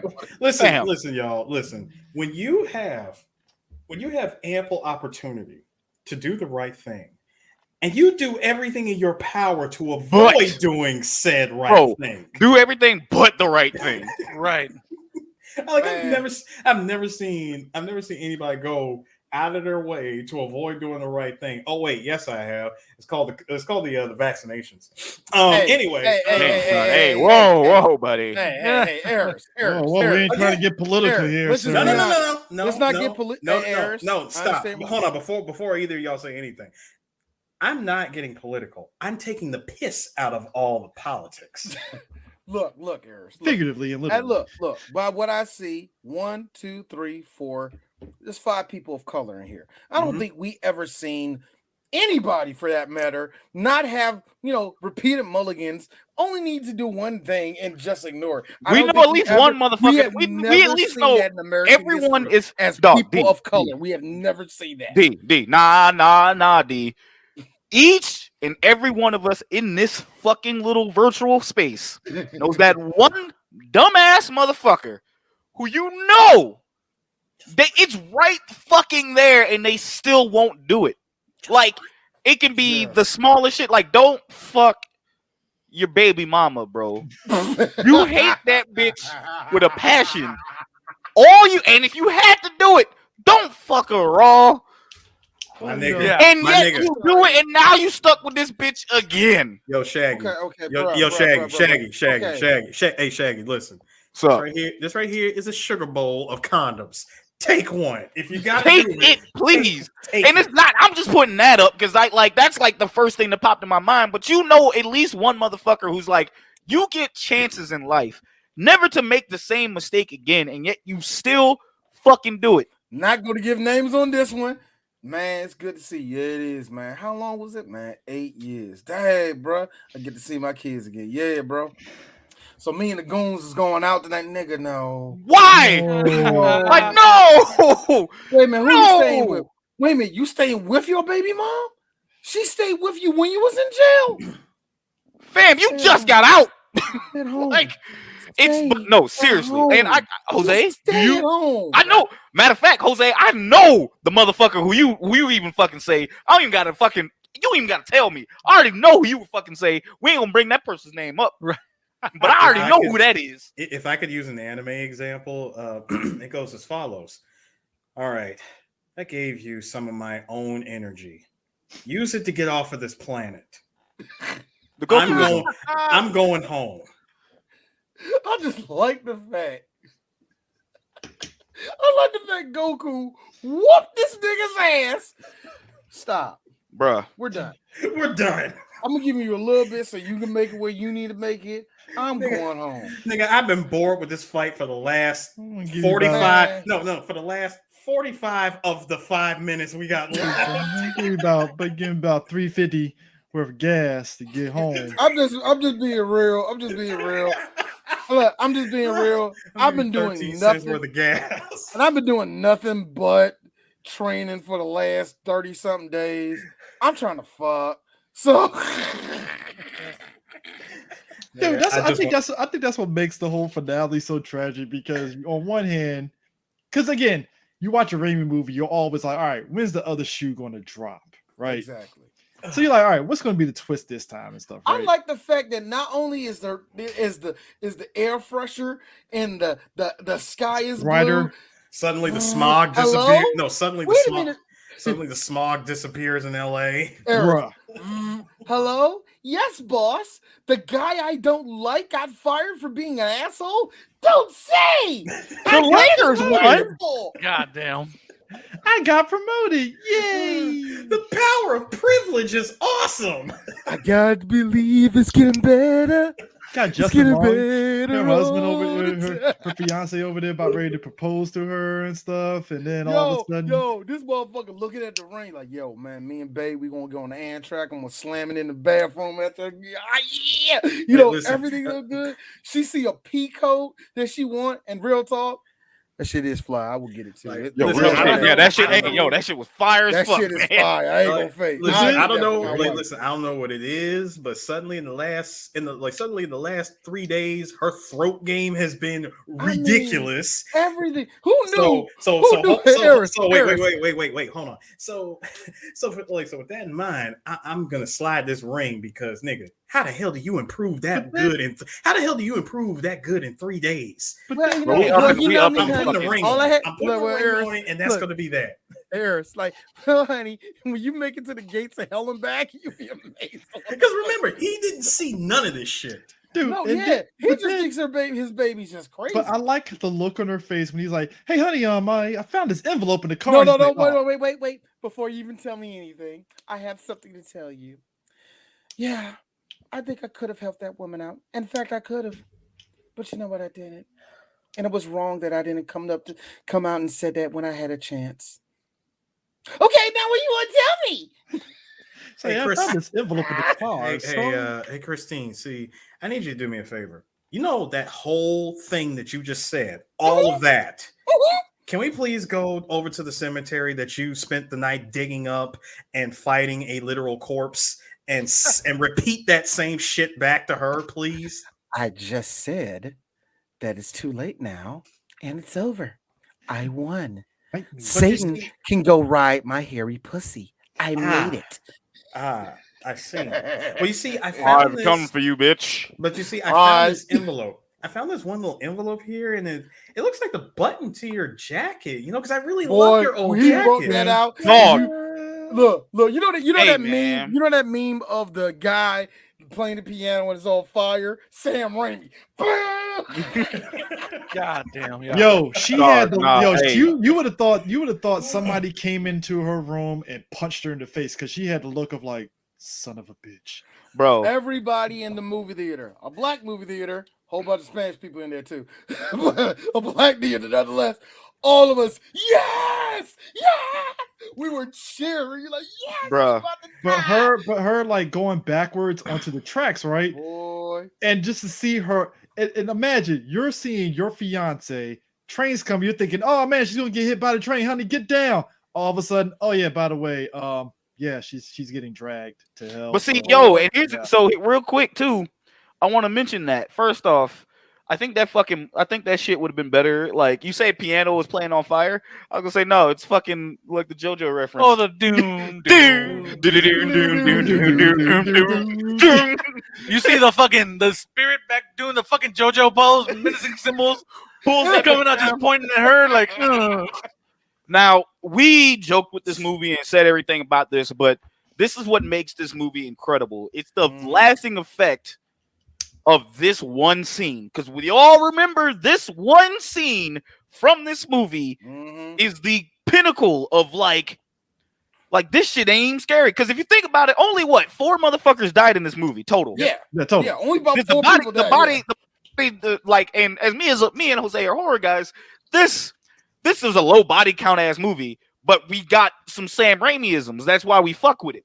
But the ending to this, I promise you, was one of the greatest fucking things I have fucking seen at that particular time, and it still fucking holds up. It's surreal as fuck. Does. It's surreal. Like, he see, like, it's not like, oh, she fell down and she disappeared, and he's like, "Where's my wife?" No, he sees her getting dragged to hell, just like the little boy in the beginning of the movie. Because what happened? He fell to his death. She fell to her death.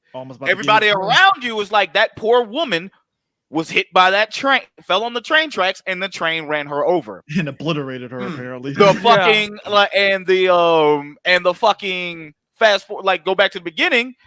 It's the kid fell off the goddamn stairs. He's fucking dead. The mom sees what's happened because like the husband and everybody else ran downstairs to go see, but it's like your one love fucking seeing you in that position. And it's gone, and then you don't even see a fucking body. Like it's insane. Well, you can't say that you don't see a body. What makes it so? What makes it so? I just got. I'm sorry. Go ahead, Harris. Go ahead. Go first. I just had a real quick question. Since we're seeing shit happen before our eyes, who do you think had it worse? Seeing her getting dragged to hell, literally dragged to hell, or the little boy getting yeeted to death by the aliens in Quiet Place Part 1 at the beginning? So honestly, I'm always gonna be fucking biased towards a child death because like that's some shit. Okay, well, no, hold on, I'll take that back then. Okay, I'm still using the child from Quiet Place. That's fine. Quiet Place child or the child at the beginning of this movie. Quiet Place child. Yeah, because Quiet Place child. That motherfucker got like you got see a little white child get tossed. Because hey, look, that was a little Mexican. That was a little Mexican child. Possibly, because I want to know what that little motherfucker did. That's literally what I know. Because look, the other child was just being a child. I want to know what that little Mexican motherfucker did, bro. I want to say, hey, bro, who you piss off? You know exactly who he pissed off. He stole the chain. No. Was that what he was? Yes, that's what it was. He snatched the chain. He's stealing. Oh no, his ass deserved it. Come on now. See, that's the thing. My nigga snatched the chain. Damn, they starting them young already. Go get your chain back, little homie. Go get your chain back. My man got his chain. Hold on, my man got his chain snatched. The family tried to give it back, and they looked at it and said, "Nah, bro, you good. You keep it. We don't want it." Come on, Jim. It was already cursed. My man Jim. That's what it was. That chain was already cursed, and when they tried to give it back, they said no. Which means whoever previously had that chain had been cursed, or they was already on day 3. The child stole it, and they said, "Nah, you keep it." Keep it. Exactly what happened with her. So, dude, my man Jim from The Office saw his kid and was like, "Hey, man, I haven't been athletic since I was in high school, dog. Bro, that motherfucker sprinted to get back."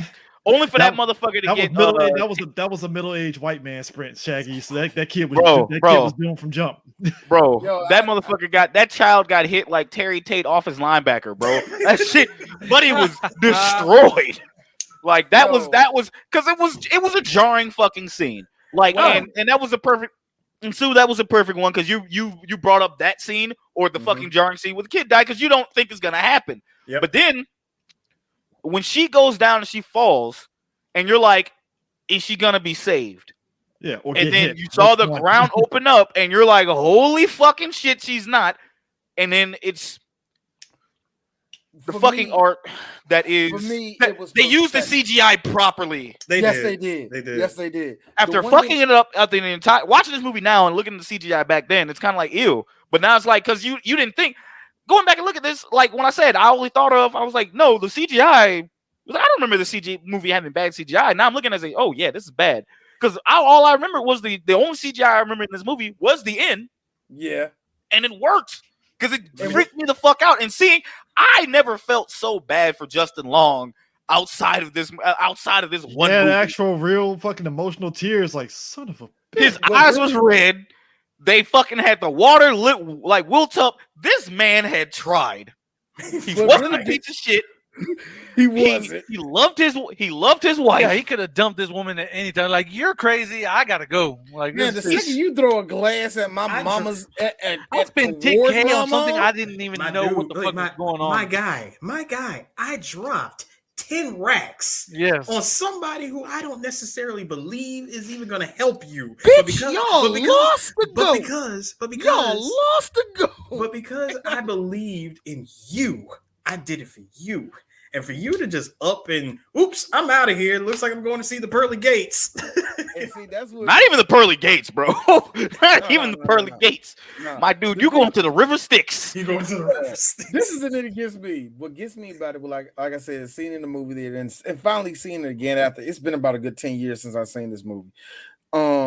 Seeing it again, seeing the ending, it was perfect. Because the first time I seen it as just a movie goer. Yeah. Now I'm kind of vetted to get how movie making works and all the rest of that shit. And I'm like, that was perfect.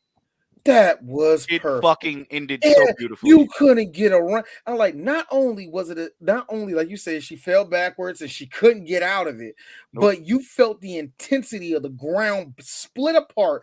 You felt those hands grab her. And as you see Justin trying to reach out to her, you see her reaching out, but you see her face deteriorate into almost a skeleton, getting pulled in, and there's zero he can do about it. And I'm just thinking to myself, and I remember seeing it in the movie theater, and everybody was like, yeah, everybody was cheering and shit. I'm seeing it now. I stood up and just started clapping. Like, I didn't know good. It was that. Like, there is nothing else you can remember. Like, and here's the funny part. Say what you will, that's actually a really scary scene too. Yeah, when you look, it's like that's legit scary. Yeah, it's actually scary. It gives you a solid scare that pretty much 99% of PG-13 movies wouldn't give you. That was awesome. I loved it. You couldn't get around that shit, man. Hey D, question for you, sir. Yes, sir. I already asked Shaggy one, so I got to ask you one. Who do you think took X person's death happening in front of them worse, Justin Long? Or like Justin Long or freaking what's his name?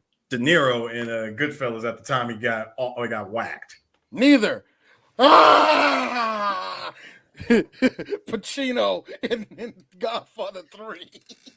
I'm sorry. Oh, that no. was the best one. That's the best one because all of that movie sucked. But when here's me. It's acting. That's good acting. Pacino been waiting for that moment. He been waiting for that moment this whole year of doing this movie. This whole 2 year of hell of filming this. You know what's crazy to me? So this movie actually, I think it ended up made $90 million domestically, right? It's kind of crazy to me that opening weekend of this film, Up pretty much like blew it out the fucking water. Oh yeah. Because I remember going there. Everybody, Up was like they had sold out 3 movie theaters for us. That Magic Johnson. It was like weird, man. But anyway. So Up was number 1. Night in the Museum, Battle of the Smithsonian, number 2. Terminator. Wow, Terminator Salvation. What? Yeah, we lost to Terminator Salvation. Terminator Salvation was number 3, and then Drag Me to Hell was number 4. And then you had the new J.J. Abrams Star Trek at number 5, and then Angels and Demons, Dance Flick. X-Men Origins Wolverine. God damn, that did come out that weekend, didn't it? Yeah, but it was pathetic too.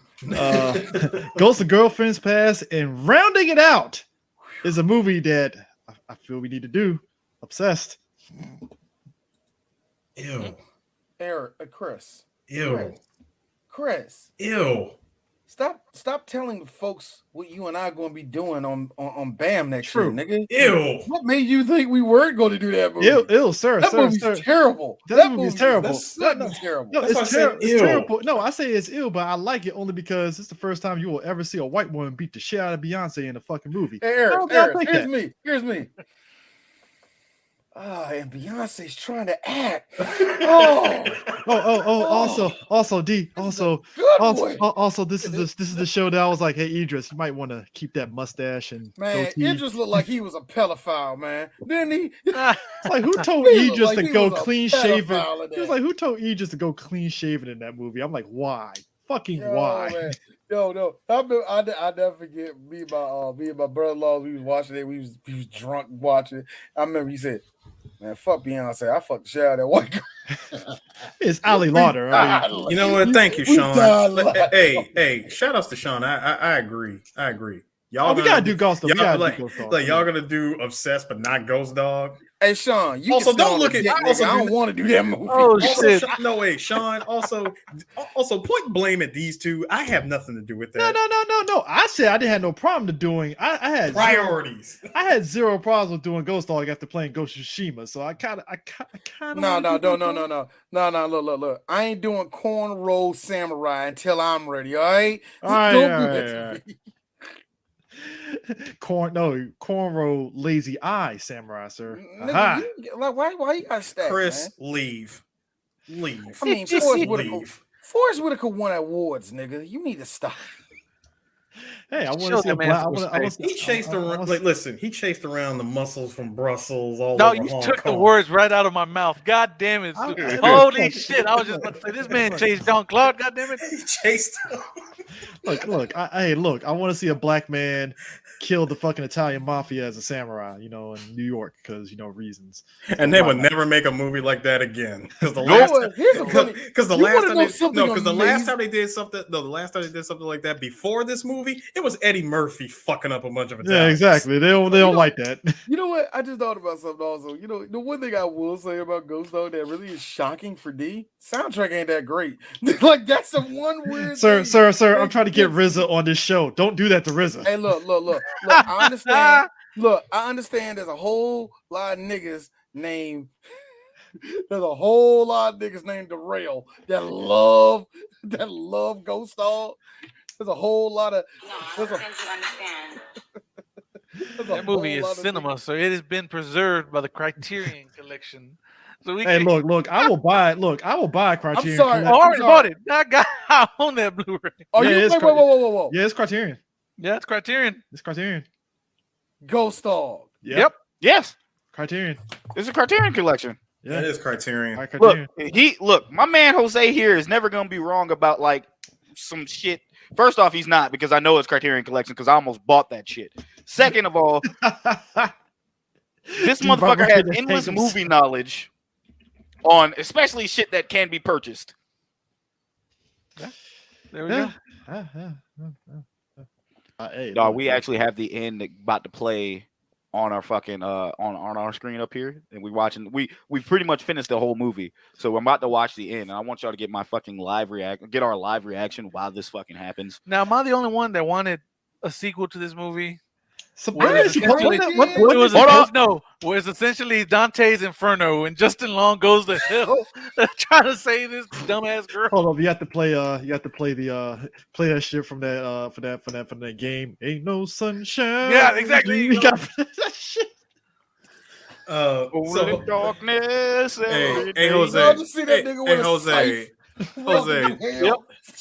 Jose, check this shit out. You know what? I can agree and I can totally understand. You want to know why? We don't get a sequel to this, but we can get a sequel to The Hidden. Oh, we can get a sequel. Oh, wow. To The Hidden, though. The Hit. Oh, we just got done doing that movie. The Hidden is great. The Hidden 2, though. Oof. That's what I'm saying. The first one was awesome. The second one, but it's wild to me. They've asked Sam Raimi about. Why did you wait 5 years to give us this? It's that they asked Sam Raimi about Drag Me to Hell 2, and it was weird to me because I was like, guys, the movie ended on its note. Why would you want to mess it up by doing it? Like it would just be some other person getting cursed. Dog, hold on. First off, and I'm looking at this right now. First off, when she fucking realizes that, he has the button, and when he has the button and shit, and she's like, does the Sam Raimi close up? Yeah, it does the zoom. Yeah. And up here comes the hands. And here comes the hands pulling her down. Look at all that fucking screaming. He is like fucking terrified. Look at the veins in her face though, bro. Dog, the train comes and she's like her eyeball comes out. It's fucking great. Her hair burns. Yep, fucking melting, and her fucking hand goes in the bot. It's fucking bravo. Yeah. Hey, it's beautiful. Hey, Shaggy. It's a beautiful scene. This goes right back to what I was saying again about the whole, about the whole Warner Brothers thing. Again, if this was Warner Brothers, I would have loved to see one of the hands pulling, just choking her up and saying, "Do you feel that, Christine? That is the sound of inevitability." Yep. I am inevitable. No, just do. How it's the same. No, just do the straight. Just do the. Shut up. Shut up. Shut the fuck up! Why would you have to ruin this? It's Hold the on, same wait, hands that wait, took Jason to hell. Jason's like, bitch, get the fuck off me. But no, oh fuck, they actually can't take me to hell. Like fuck, no, fuck you for. Oh, Nah, I just ruined it for you. Sorry, Shaq. You were so happy. What's wrong with Jason He Goes said to J- Hell? He said, J- no, That he is said a the sentence in hands, itself, have sir. a- Oh my god. exactly. You just answered your own goddamn question, D. He hates Jason to go to hell. I mean, It's Jason Goes to Hell. That's what's wrong with it. Fuck Well, you. well, Jason Goes to Hell. Wait. Jason Goes to Hell, along with Jason X, are two of the most underrated. Wait. I know where you're going, brother. That's fine. Jason X is a goddamn cinema classic. Yes, it is. Jason Go to Hell is not. Let me make all right. Can you they both give me have this? black men Can in you it, give me Shaggy. this? They both But have can you give me prominent black. this, They Shag? both have prominent black men in it. So But ergo, can you give me they're this, both- Shag? No, he lives. The black guy lives. He lives. Yeah, He black lives. guy He lives. lives. Yes, it is. Black guy lives. Creighton Black guy Duke lives in dies. that Creighton Duke dies. They actually, can you at least give me this, Shag? Jason Goes to Hell is an excellent bad movie. It's an excellent bad. Now, when you say excellent, are we talking like Malignant excellent, or are we talking about like No, Saturday morning fucking like Saturday morning cartoon excellent? Because No, like I can it's the no, original I can movie. Ooh, answer. that's a No, good I can one. answer. I can answer that, Shaggy. No, see, excellent bad movie means you are watching a shitty movie, but you know it's shitty, but you watch it anyway. Oh, it's And it's malignant. No, it's great. malignant then. It's 'Cause Malignant. everybody- It's 'cause Malignant. Malignant. It's literally Malignant. Yeah. And the only Yeah. reason why people were mad, which I do not understand- co-sign with that though. But hey, No. Hey, man. The only reason why a lot of people Don't hate art. Malignant- the reason why- no, that's the thing. The reason why people Don't hate art. Malignant- no, the I'm thing just about referring to Jason Goes to Hell. No, that's No, No, the Jason Go to only Hell is reason- no. The No. thing about Let's Malignant Go to is- Hell is shit, but the fact that Creighton Duke and some of those kills was I would say there's a I don't bunch of hate. Jason movies like bad. There's a bunch of bad Jason movies that I will watch over fucking Jason Goes to Hell. Yeah, Jason But Goes to like, I'm not going out of my way to watch Jason Goes to Hell. I'll say that. Yeah. But I mean, I think the thing I'll about give you that. Yes, but the thing about Malignant was that I understand why people were pissed off about it. It was the fact that the trailers sold it as one thing, and then when you watch the movie, it's like, hold up, It's whoa, fucking whoa, five whoa. other things. Yeah. It literally is five. At least Jason Goes to Hell. The trailer sold you on. Oh no, this is Jason Goes to Hell. He's possessing some goddamn bodies, and you're gonna deal with it. You know what fucks up Jason Goes to Hell? Everybody else. It's like if Yeah. Jason or Creighton ain't on screen, you don't care about nothing else, man. It is one of those movies. There is like a bit of a plot that could have worked in a different movie, but not. They Jason tried so hard to give us something that horror fans would have loved, and you go back and watch it, like, what in the fresh fuck is? And that's the only Isn't reason that- why. isn't that what they that's the did? only reason- No, isn't that's that where the they reason I got? let it go because it looks like a straight to TV movie, Isn't- and I look at that and I'm like, that goes to his charm of being a bad movie for me. That actually gives. it Yo, points. Jose, isn't that Jose? Isn't that what they did with the Hidden 2? Because like, didn't this movie and Jason Go to Hell come out the same year, and they both pretty much had the same premise? See, why you keep bringing up Hidden? Yeah, I know. Because they just we podcasted about it. just did the podcast on it. We did the podcast on it this week. Yeah. But Hidden is great though. I like Hidden. I'm talking about Hidden 2. Hidden No, I'm Hidden 2 though. No. Hidden 2. I was going to get us to watch Pumpkinhead this year, but I don't know. It never came up, man. Every time I want to do Pumpkinhead, it goes like, nah, we all right. Yeah, it's like, Crazy shit is Punk. I've seen Pumpkinhead earlier this year, and I'm like, this is actually entertaining. It's not bad in it. It's really No, it's not bad. It's just You like know I what actually really- I actually fuck with this. And you know what really saves it? It's just because he's one of my favorite actors. Lance Hendrickson. It's just Yeah. so Yep. great in that movie. hold I on, love hold him. on. I'm amazed that we didn't mention this in Drag Me to Hell. We have another wild appearance of Octavia Spencer. Because I was just about to point that out. Yep. Didn't y'all? Hold on. Didn't y'all see Why? her? Didn't y'all see her in the background, all out of focus and shit? Thank you. She was all Yep. yo, Octavia Spencer. People forget Octavia Spencer. She would pop up in movies in the early 2000s, either in bit roles or she'd be in the background. I'm like, oh, it's Octavia Spencer. Yeah, cool. You know, I hate to be that person because somebody needs to say it. This is before Hollywood said, "Hey, you be a mammy." I said it. I said it. God, I man. said it. I said it. I like Octavia Spencer. She's shown that she can be way more than that. But that's how Hollywood sees her. You're a Oh, big me and black D, woman. me and Stay D, in that corner. when me and D went to go see Ma, we were fucking. Oh, man, laughing all my three, ass. all All three, yeah, all three of us Negro, see Ma. Negro. Man. All three of us went to go see it. That movie. So, she was great. I'm gonna bring over something from our show that that I always ask Jose towards the end, because I want to bring this over to y'all. We've been friends for a very long time, so I wanted to share this with y'all, make it feel this way. What was your favorite cinema villain moment? And let's start with CJ on this. In this movie, what was your favorite fucking cinema villains moment? And of course, CJ fucking takes too long. I don't know why. No. I don't fucking. You know what? Because he's like, I'm going clockwise. Okay, you know what? I'm gonna give it this. Just the ending sequence to that whole scene of them fighting each other in the garage, cemetery. And her, no, not the cemetery, but in the parking garage. Oh, in the garage. Like when she she, the beginning. Curse, yeah. And when she's putting the curse on, that was just a moment where I'm like, oh, okay, because that movie, that scene right there solidified. Oh, this is the movie. This is what the movie is. Deal with it.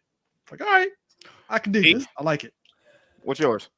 After my girl gets airplane spun into a fucking closet. It's the same. It is actually weird because I don't mean for this to go back to Jason's Go to Hell, but it's the same effect I got from it. After that happens, you look at that room.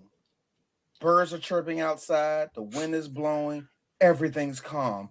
And you look at that room and you're thinking to yourself, what the fuck just happened? That right there was because the same thing happened to Jason X after not Jason X, just Go to Hell when they killed Jason in the beginning of the movie and all the cops left and it got quiet. Just pin drop. I was like, I like that shit. I like that shit actually. Word. I will always stand by that. Should have been the ending to what Jason's movie. Yeah. Well, like someone was like friends with the cops. Like, no, trust me, I gotta escape. I'll get help. And you think he's never coming back. And all of a sudden he comes back with fucking SWAT. And they fucking light his ass up. I just like the fact that somebody that's how the movie should have ended. I hate to say this. I hate to go back to it, but like I said, I just like the fact that somebody look at Jason's portfolio and say, well, he likes stabbing women with naked women. Put him right there as plants. God, and that's fucked up. It's fucked up too because that was a pure Austin Powers moment. Dr. Evil getting caught in the first act. Brother Harris, it's your turn. What's your favorite cinema moment? Shit. Yeah, shit. But Shaggy, to answer your question, very, very easy. My favorite is definitely the freaking graveyard scene. You want to know why? Okay. Everything was going good. Everything appeared to be going good. I'm thinking, holy shit, she's about to get out of this shit scot-free. Then all of a sudden the crucifix comes back, knocks her ass out just so the old corpse can win the WWF title for the year. Pinned her ass 1, 2, 3. On some Stone Cold returning to help mankind win the championship. Dog, hey man, make it so bad that whole scene too. She had her, she's like, choke on that bitch, kicks the jaw shut, thunderclaps, and she's like staring back down at her like she fucking like she that was a last man standing match. That bitch got out at fucking 8. Bro, that was a no disqualification, no count out. Bro, it's crazy. It's crazy. It was Mankind versus The Rock, Monday Night Raw, the night that he became champion for the first time. Yeah, I wanted to ask y'all that because, like, I wanted to be like, we haven't had y'all on the show yet, but like, I wanted to ask y'all that because it's like, hey, this is one of the things that we can share with you guys. You guys have been friends for us for a long, long time. It's glad that we both are actually on this fucking show at the same time. Goddamn time. I know, right? Yeah. So doing something that we love, spooky movies, obviously spooky season. This is what we do. Damn near 365, but we kind of ramp up that shit during October. So, yeah. Oh yeah, y'all do. Yeah, y'all do. I was just mad as fuck when both of y'all started doing shit. I was like, well, I wonder what these niggas got a logo that quick. God damn, this is a good one too, bro. Because hey man, that's Joe, bro. Joe's been helping. Joe has been doing my fucking art. It's been Joe and my boy Q for the longest. Joe has been doing the fucking art for like the last few. Everything that we got now, from our shirts to our logo, Joe has done. Q, my man Q Quincy fucking has done all of our starter shit, and I've kept that logo as our base logo for all our like social media. Mm-hmm. But like for podcasting and shit, yeah, trust and believe. That's where we go. I only have one question. I meant to ask this question actually when we had you on for Godzilla, Jose. Yeah. So why are you Phoenix? again? Why did you? Because he told me to pick a badass villain. I was like, I'm gonna pick Simon Phoenix. Phoenix. I'm just saying, Shaggy's freaking Freddy, and you go,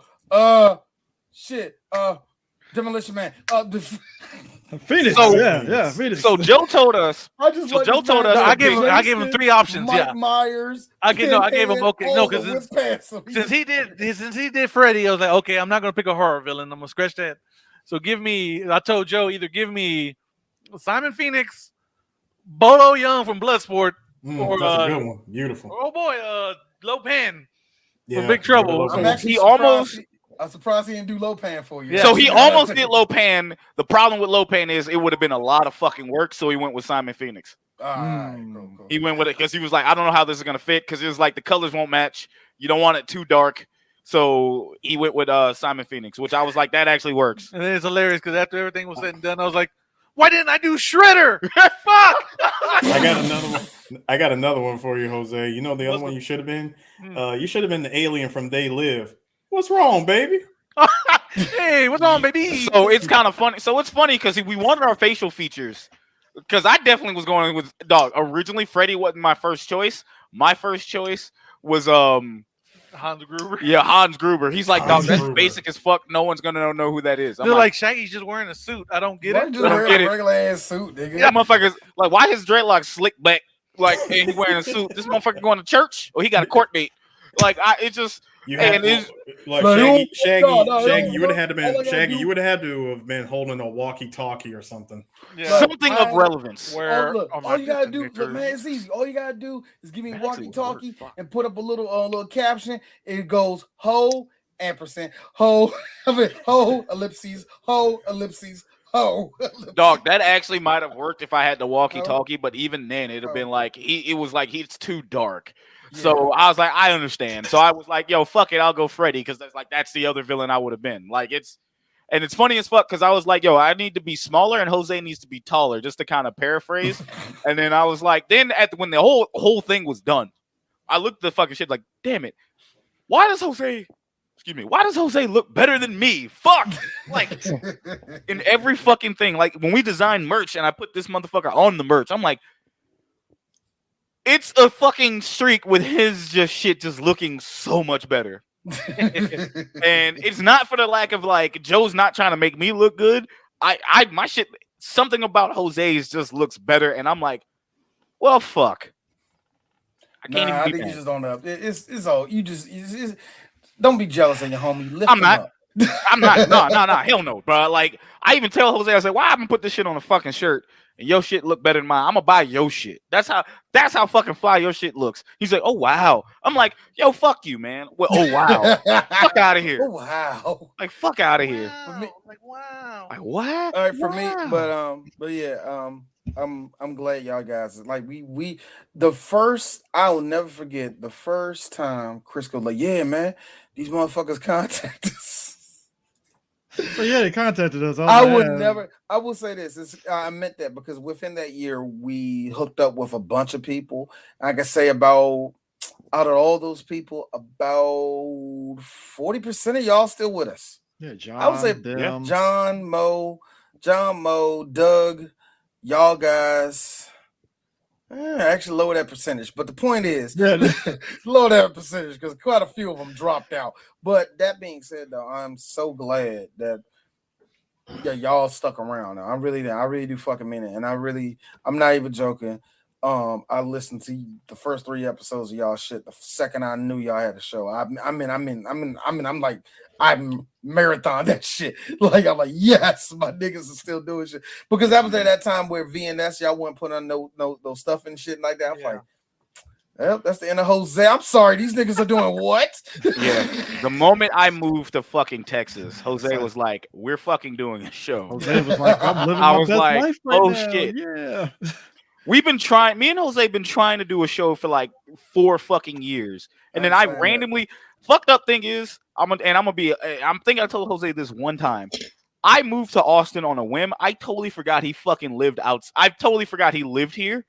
So I was like, oh shit, Jose does live here. Yo, what up? And I was like, he's like, yo, we're doing a show, man. I was like, yo, fuck it, let's do it. Like, yo. And our dynamic has never fucking changed. I'm just loud and like not even obnoxious, just run shit. And he's like my wingman. So it works out.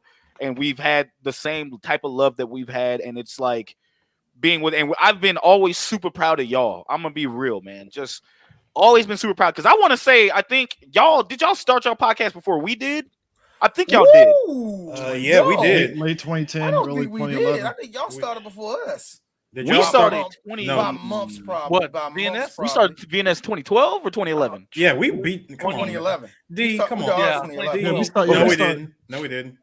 2011. No, we did. I know it's 2011 because when we started recording, we did that 2 weeks after my son was born. But we started. But we started the YouTube. Oh, shit you talking back about in 2010. no. I'm sorry. I do not. I Technically- don't like. You know, I don't like counting. No, the but games. technically It doesn't matter. It doesn't matter. We were going. No. Listen, yeah, it doesn't matter. you're We used the name back then. The genesis of it, actually, technically, the genesis of it was late 2010 when we did that video for Belly, and then we realized, wow, nobody's gonna watch 3 hours of us fucking talking about Belly and stuff. And then that's when 2011, that's when we did podcasts and stuff, Yeah. because we were like, was why the trial fuck and did we error. not do a goddamn podcast? Because I think I followed y'all off of that. Because I was like, yo, Billy's this shit is hilarious. Like I was like, I seen that, and then y'all. Yeah, I wanted to never forget. Y'all are the first ones to really give us love. Yeah. Like when we started out just doing shit. You're like, And we were horrible. Y'all were- We were fucking we were atrocious. Like we Let were me tell- awful.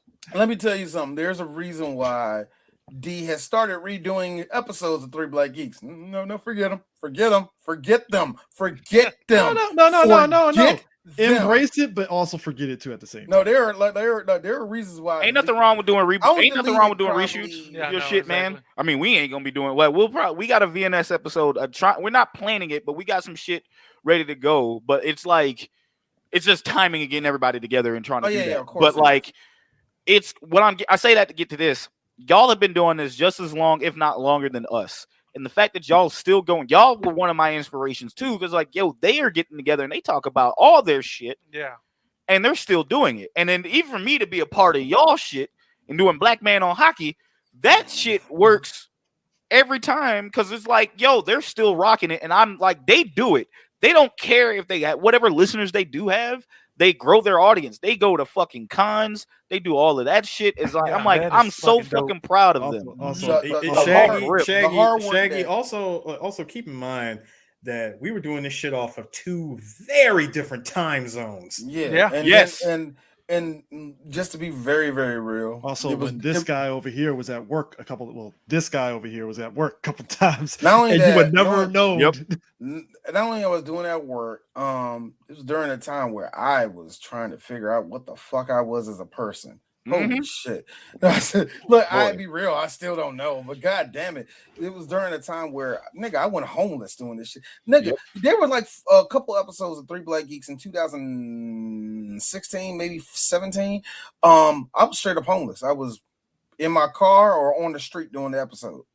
I'm not even fucking playing with you. Oh yeah. Also, And it was just one of those things where it's like it was the only thing that was functioning at the time. So like keep it moving. also random for the listeners and stuff. So these two, Jose and Shaggy, swear to God, I had came home from work one day. This is what kind of started me doing Comic Book Corner. So I want to thank them too for it. Hit me up. Hey dude, you want to come on VNS? Yeah, sure.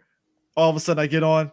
Hey, so what you think about Ben Affleck being Batman? I was like, oh, don't do this to me, guys. Like, they caught me off guard with that shit. I'm thinking, oh, it's a regular VNS episode. What do you think about Ben Affleck? I was like, oh shit, damn.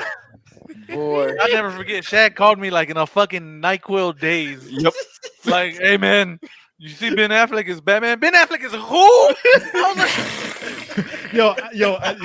Shag.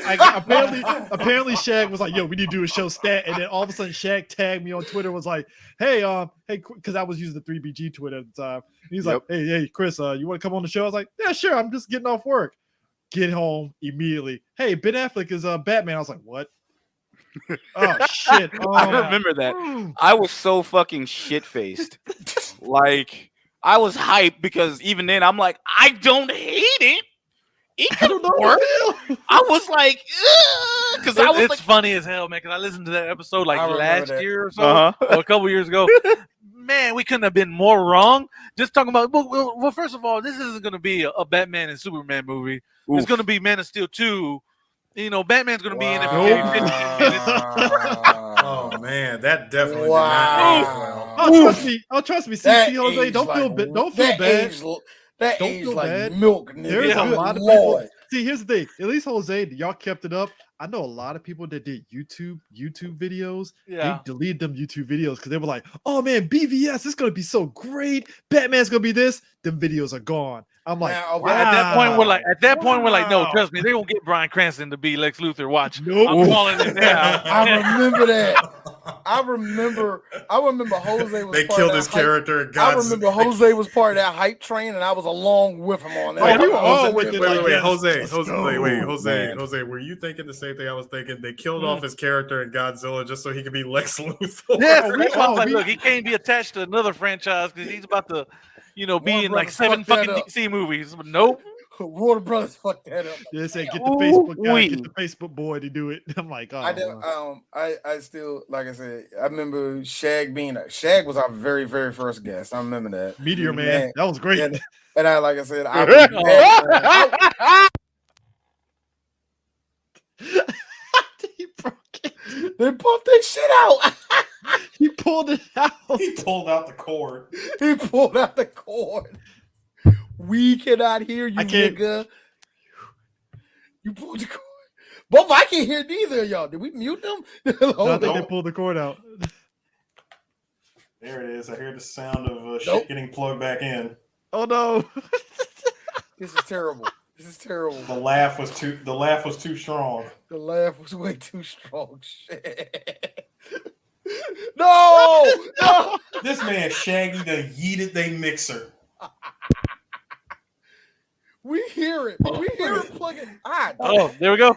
There we go. There we go. There. I love I killed Shaggy with. Yeah, he really did. I'm like, I love oh the shit. fact- I love the fact that Jose was looking at the mixer in confusion, like, what the hell? I killed Shaggy. Fuck, with what my did you gun. do? Zach, I didn't know. Like, said what the Meteor fuck Man did and you do? Shaggy. And he's like, "Ugh." I'm like, dog. Y'all said unplugged. I'm like, looking at my shit like, no, it's not. This shit takes. This shit is hard to fucking disconnect. And I'm like, it's a fucking plug. No idea what you two are I talking said about. Meteor Man and Shaggy lost his shit. I was like, God Bro, damn. because I'm fucking cackling. Because I remember that shit. Because I was like, Golden Lords, fucking that entire fucking thing, like that in the whole episode. And that was crazy. Because I'm like, Yep. Meteor Man, fuck yeah, put me on Meteor Man. I'll Ooh, never wee. forget that. I'll never forget that. And what Man. really, but like I said, what really got me was like I was like I gotta keep these motherfuckers close to us as much as possible. I always said that I want to keep my friends as close because and the one thing I've noticed that is the one thing, just real talk, me and Chris, we talked about it like probably over the years. We, you do have people that just can't keep up with it or rest of that. Life happens. Exactly. And you know what? You don't get mad at it. For some people, only people you get mad at that drop out are the people that had incredible uber talent, but they didn't have the patience for it. You know what I mean? Those are the only people you really get I mad quit my job to do it, and it's like, oh fuck. Or the motherfuckers that quit their job to do it, and then they get homeless and like, I gotta stop doing this. I gotta get a real job, man. This is oh crazy. man, I thought the economy was gonna crash with it, and I was gonna kind of coast. Yeah, man. Like it's been a magical ride, bro. Like all of us have gone through some shit. I know I had my depression that I didn't even know existed at the time.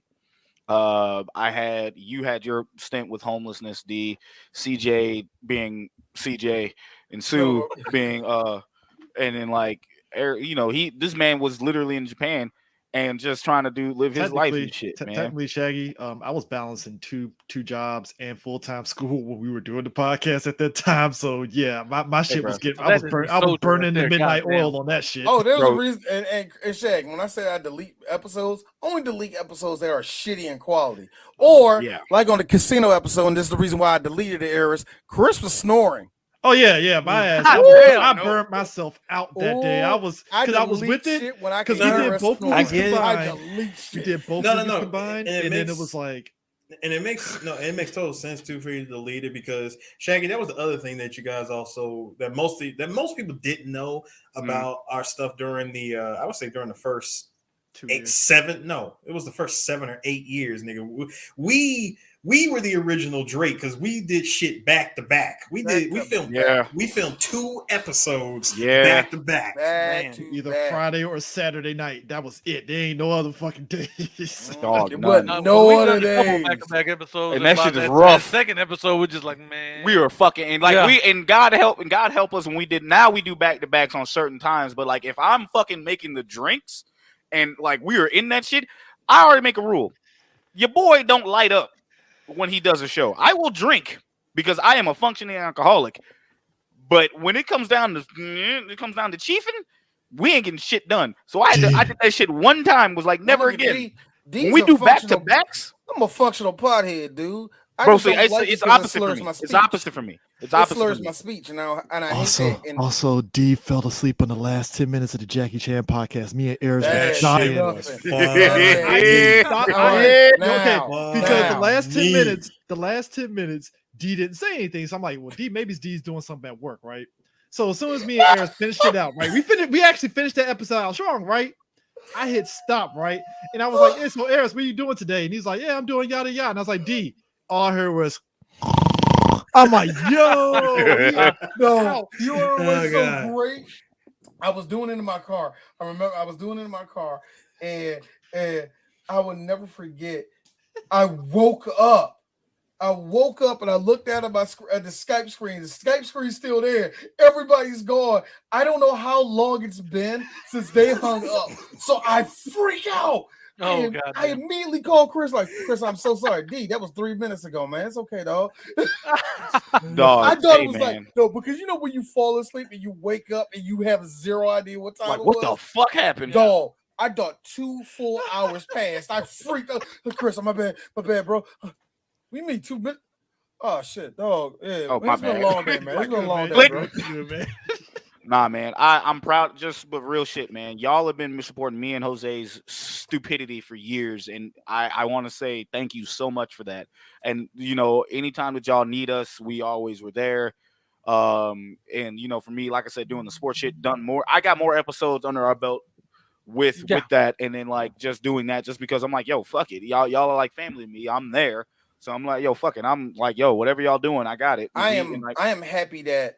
I'm happy that through us, you and Joe are friends. I don't know why. I just like the fact that you guys are friends. Joe is friends with a lot of people through us and stuff. I'm like, without y'all, I would have not been. Me and Joe text each other damn near on the regular, right? He gives me shit. I love Joe to death. Joe gives me shit. He's like, bro, you're 36. Like, relax. And like, he was like, dude, you're 35. Stop talking like that. And I'm like, okay, but check it. No. And send a heart emoji. It's the funniest shit. Like it's like I fuck like Joe is a special person to me, and I fuck with him, and I wouldn't have known Joe without y'all. So that is a big fucking deal, bro. I like really appreciate y'all, man, for that. And it's just like the friendships that we spawn from that and grow from that, and just to see all of us grow. Doing what we love. It's not a business for us. It can be, but like it's we love doing this. The circle closes when Shaggy sees African Catman Part 2. That's what I'm saying. That's gonna be a fucking that's just gonna be a dumpster fire, and y'all niggas gonna be there with me, and I'm gonna be laughing. Let me tell you something. During that time when I was in Japan, this was 2016. I went to the Godzilla Expo. The moment I walked through the door, I said, you know, there's only one person that would really appreciate what I'm looking at here, and I immediately thought of Jose. Yep. And I think Jose, I sent you a message. I was like, bro, I'm standing in front of the oxygen destroyer from 54. It's like, what do you want? Like, how can you steal it? Like, how much can you steal? How much do you want? Like, that's the thing. I couldn't. Put it in your pocket, nigga. I'm like, first of all, do you know how big that fucker is? Yo, fuck it. We're in the back. Don't say nothing. It's like ship that shit. They had that thing. First of all, that thing was like blocked off. It was like blocked off, and they had like security tape like surrounding it and shit because it was an actual prop from 1954. And when I looked at it, I said, "Oh, it was yellow." I always wanted to know what color it was. It was yellow. That's why I told. That's why I told him, and I told Jose. I don't know if Jose watched it. I told him you need to check out Ultra Q because if you like Godzilla, you'll like Ultra Q. Yeah, you told me. No, I think I own Ultra Q. That's the first one, right? Yeah, that was the first. That's before Ultraman. It was like Ultra Q. It was basically I like remember I was collecting them, and I still haven't watched none of them. Yeah, that sounds like some Jose shit right there. Because that motherfucker just buys shit and don't even fucking just be like. Me. The only reason why I watched Ultra Q in the 66 was because of the Morphin Medicast stuff. But I got the rest of the old school Ultraman collection. Haven't touched them. I was like, I need to watch these at some point. Like yes. It's fucking trash, man. But anyways, but seriously, guys, thank you for having us on. Thank y'all for the 10 years that we've known each other. We will meet each other one day in a physical plane because I'm definitely probably bringing my ain't no probably. Whenever they set a date for Black Panther, I'm like, all right, I got this time on. The date set for 2022, I believe. They pushed it back though, like they just pushed it back. 2023. So 2023. Like, when it happens, I'm like, oh, I got somewhere I gotta be. I'll be back. Oh, he was. Understand? Shaggy was this close to coming up here for Endgame. He was like, "Dog, y'all got tickets for Endgame?" I was like, "I think we got an extra pass for it." And like when I hit him up for it, it was last minute. He's like, "Fuck, I'm not gonna be able to make it." I was like, "Damn it!" It was lit. I looked at that's when I worked in Comcast because I remember getting the fucking shit, and I'm looking at my phone. I'm like, "Can I fucking do it?" I'm like looking at it. It's like, "Dog, I don't think I can," because like it'd be fucking tight. It'd be real tight. Shaggy would have been like the third 3BG and the late at Shannon would have been like, "Are you D?" And I was like, "You got the dread, so you got dreadlocks. You got dreadlocks. He's D." Yeah. I was like, hey, motherfucker, nigga, but I can do just try to do a D impression and that just be like, motherfucker, nah. But she's fuck Shaggy, the Knicks. But Shaggy, Shannon's white, so she automatically think, "Oh, y'all look the same." So she right. God damn. Round face black man with the dreadlocks. Yeah, it works. It's done. It works. You know what, Shaggy? I am so disappointed in everybody that always try to do an impression of me because it's like it's horrible. I try you know what I try to channel? Nobody's ever loud enough. Everybody always go way too country. Dog, trust me, I'm not that damn country. I am, so that's the way I can't help it. It's my tone of voice. I am not that damn country. No, you're not. Now I'm unnecessarily hood. Yeah, bro. So the fucked up thing, I just try to channel I try to channel angry black man, and I can't fucking just do that. God. Like I try doing it, but it's very difficult. It's angry black man in the DC tri-state area. I can't fucking do that. Also, I'll just say something blah blah blah mumbo sauce blah blah blah. The Redskins mumbo sauce. I am fucking done. Look, do Dave Chappelle's Leonard Washington and work back from that. All right, word. Because Leonard Washington, everybody that lived in DC, I know a nigga just like it. Hey, bro, it'd be like got that. A cigarette in his mouth. Hey, I'm Leonard Washington. Also, Shaggy, just a suggestion for Cinema Villains. You have to do like a version of you looking like Theo Huxtable, but you have to do the Malcolm Jamal Warner. You have to get Joe to like draw you as Malcolm Jamal Warner. That might be a personal thing. That might not be. That sounds like a. That might be a personal thing where I might have him draw me as a portrait. And just kind of like me.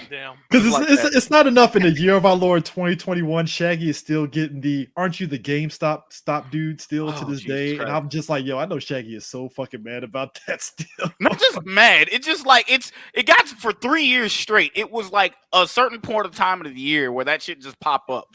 And then it was like 2011 to 2013. It was like every day. It was like, oh, Shaggy. No. So that meme became a thing in 2017.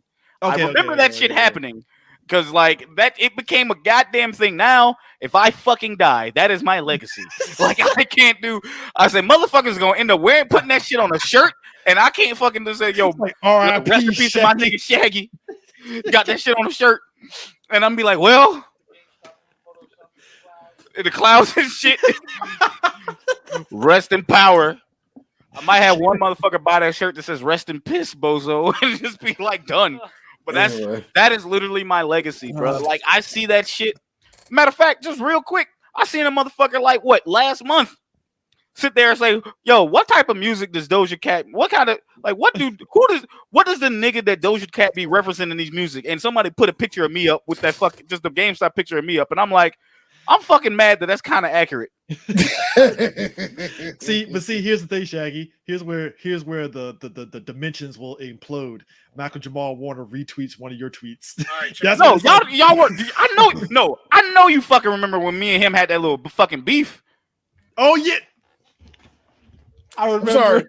I'm sorry, Michael Jamal Warner had a beef with Shaggy for a hot second. It was not real like a real beef, but it was like someone had said. I think my boy, Brandon, was saying some shit, and I tagged Malcolm Jamal Warner in it, and me and him went back and forth, and then this chick was like, "Yo." I was like, he's like, yo, Malcolm Jamal Warner, I would like to interview you. And he was like, yo, I'm about to take your girl, man. I'm like, bruh. Right, it was first so off, random. Dog, I swear to God, I'm sitting there like, I might have to cuss this motherfucker out. Like, first off, I don't even know this woman like that. Second of all, bitch, you ain't that cute. I can take your bitch. Like, hold on. It was very small. And it all started because motherfucker was making fun of him. So I'm thinking it was me. It wasn't me. It was somebody else. And we just kept going back and forth. At least you didn't get blocked by him, so you're good. Oh no, I ain't get blocked. It wasn't nothing. I just said I was a stunt double, and he thought it was funny. Yeah, there you go. But anyways, I think we lingered long enough. Yep. Lingered. Reminisced. Happy Halloween, folks. Hope you enjoy Happy this. Halloween to everybody and all that good mess like that. We done? Yeah, we done. We're done. Next Get month. your fucking candy. Next month is franchise month, ain't it? Yeah, next month is franchise month, and I got to tell all you people, we're going to keep with the horror. We're going into one of the most scariest movies of all time. We're doing the Alien franchise, and then eventually we do the third one and the fourth one. It's like franchise. Hey, you gonna fuck around? Just like, yo, nah, fuck that. I'd rather interview fucking Alien Isolation. Like, fuck that. Like, but here's Alien the, 1, like, 2, like, we're Isolation. The plan is, of course, to do all four of them, but. Do you know how hard it is? Do you know how hard it is for me and Chris to go like, look, we want to do it, but we really want to do Prometheus and the other one that came after it. It's me and him. No. I hate both of them. But me and Chris knows how our show go. Oh, Covenant is just oh like my Geo's God. guys. Covenant just wants to get reviewed. Just like Geo's, just like when we went to see Geostorm. Who knew that? Which, by the way, we actually some alt-right folks befriended us at Geostorm. That was fun. Oh wow! Oh no! Yeah, 2018 was wild, nigga. It was a wild ass year. We were going in on Alien Covenant during that screening, and we had folks dying in the theater because I was like, bro, it was so ridiculous. We was watching Alien Covenant, went ready to release all the aliens down onto the planet. Me and Chris.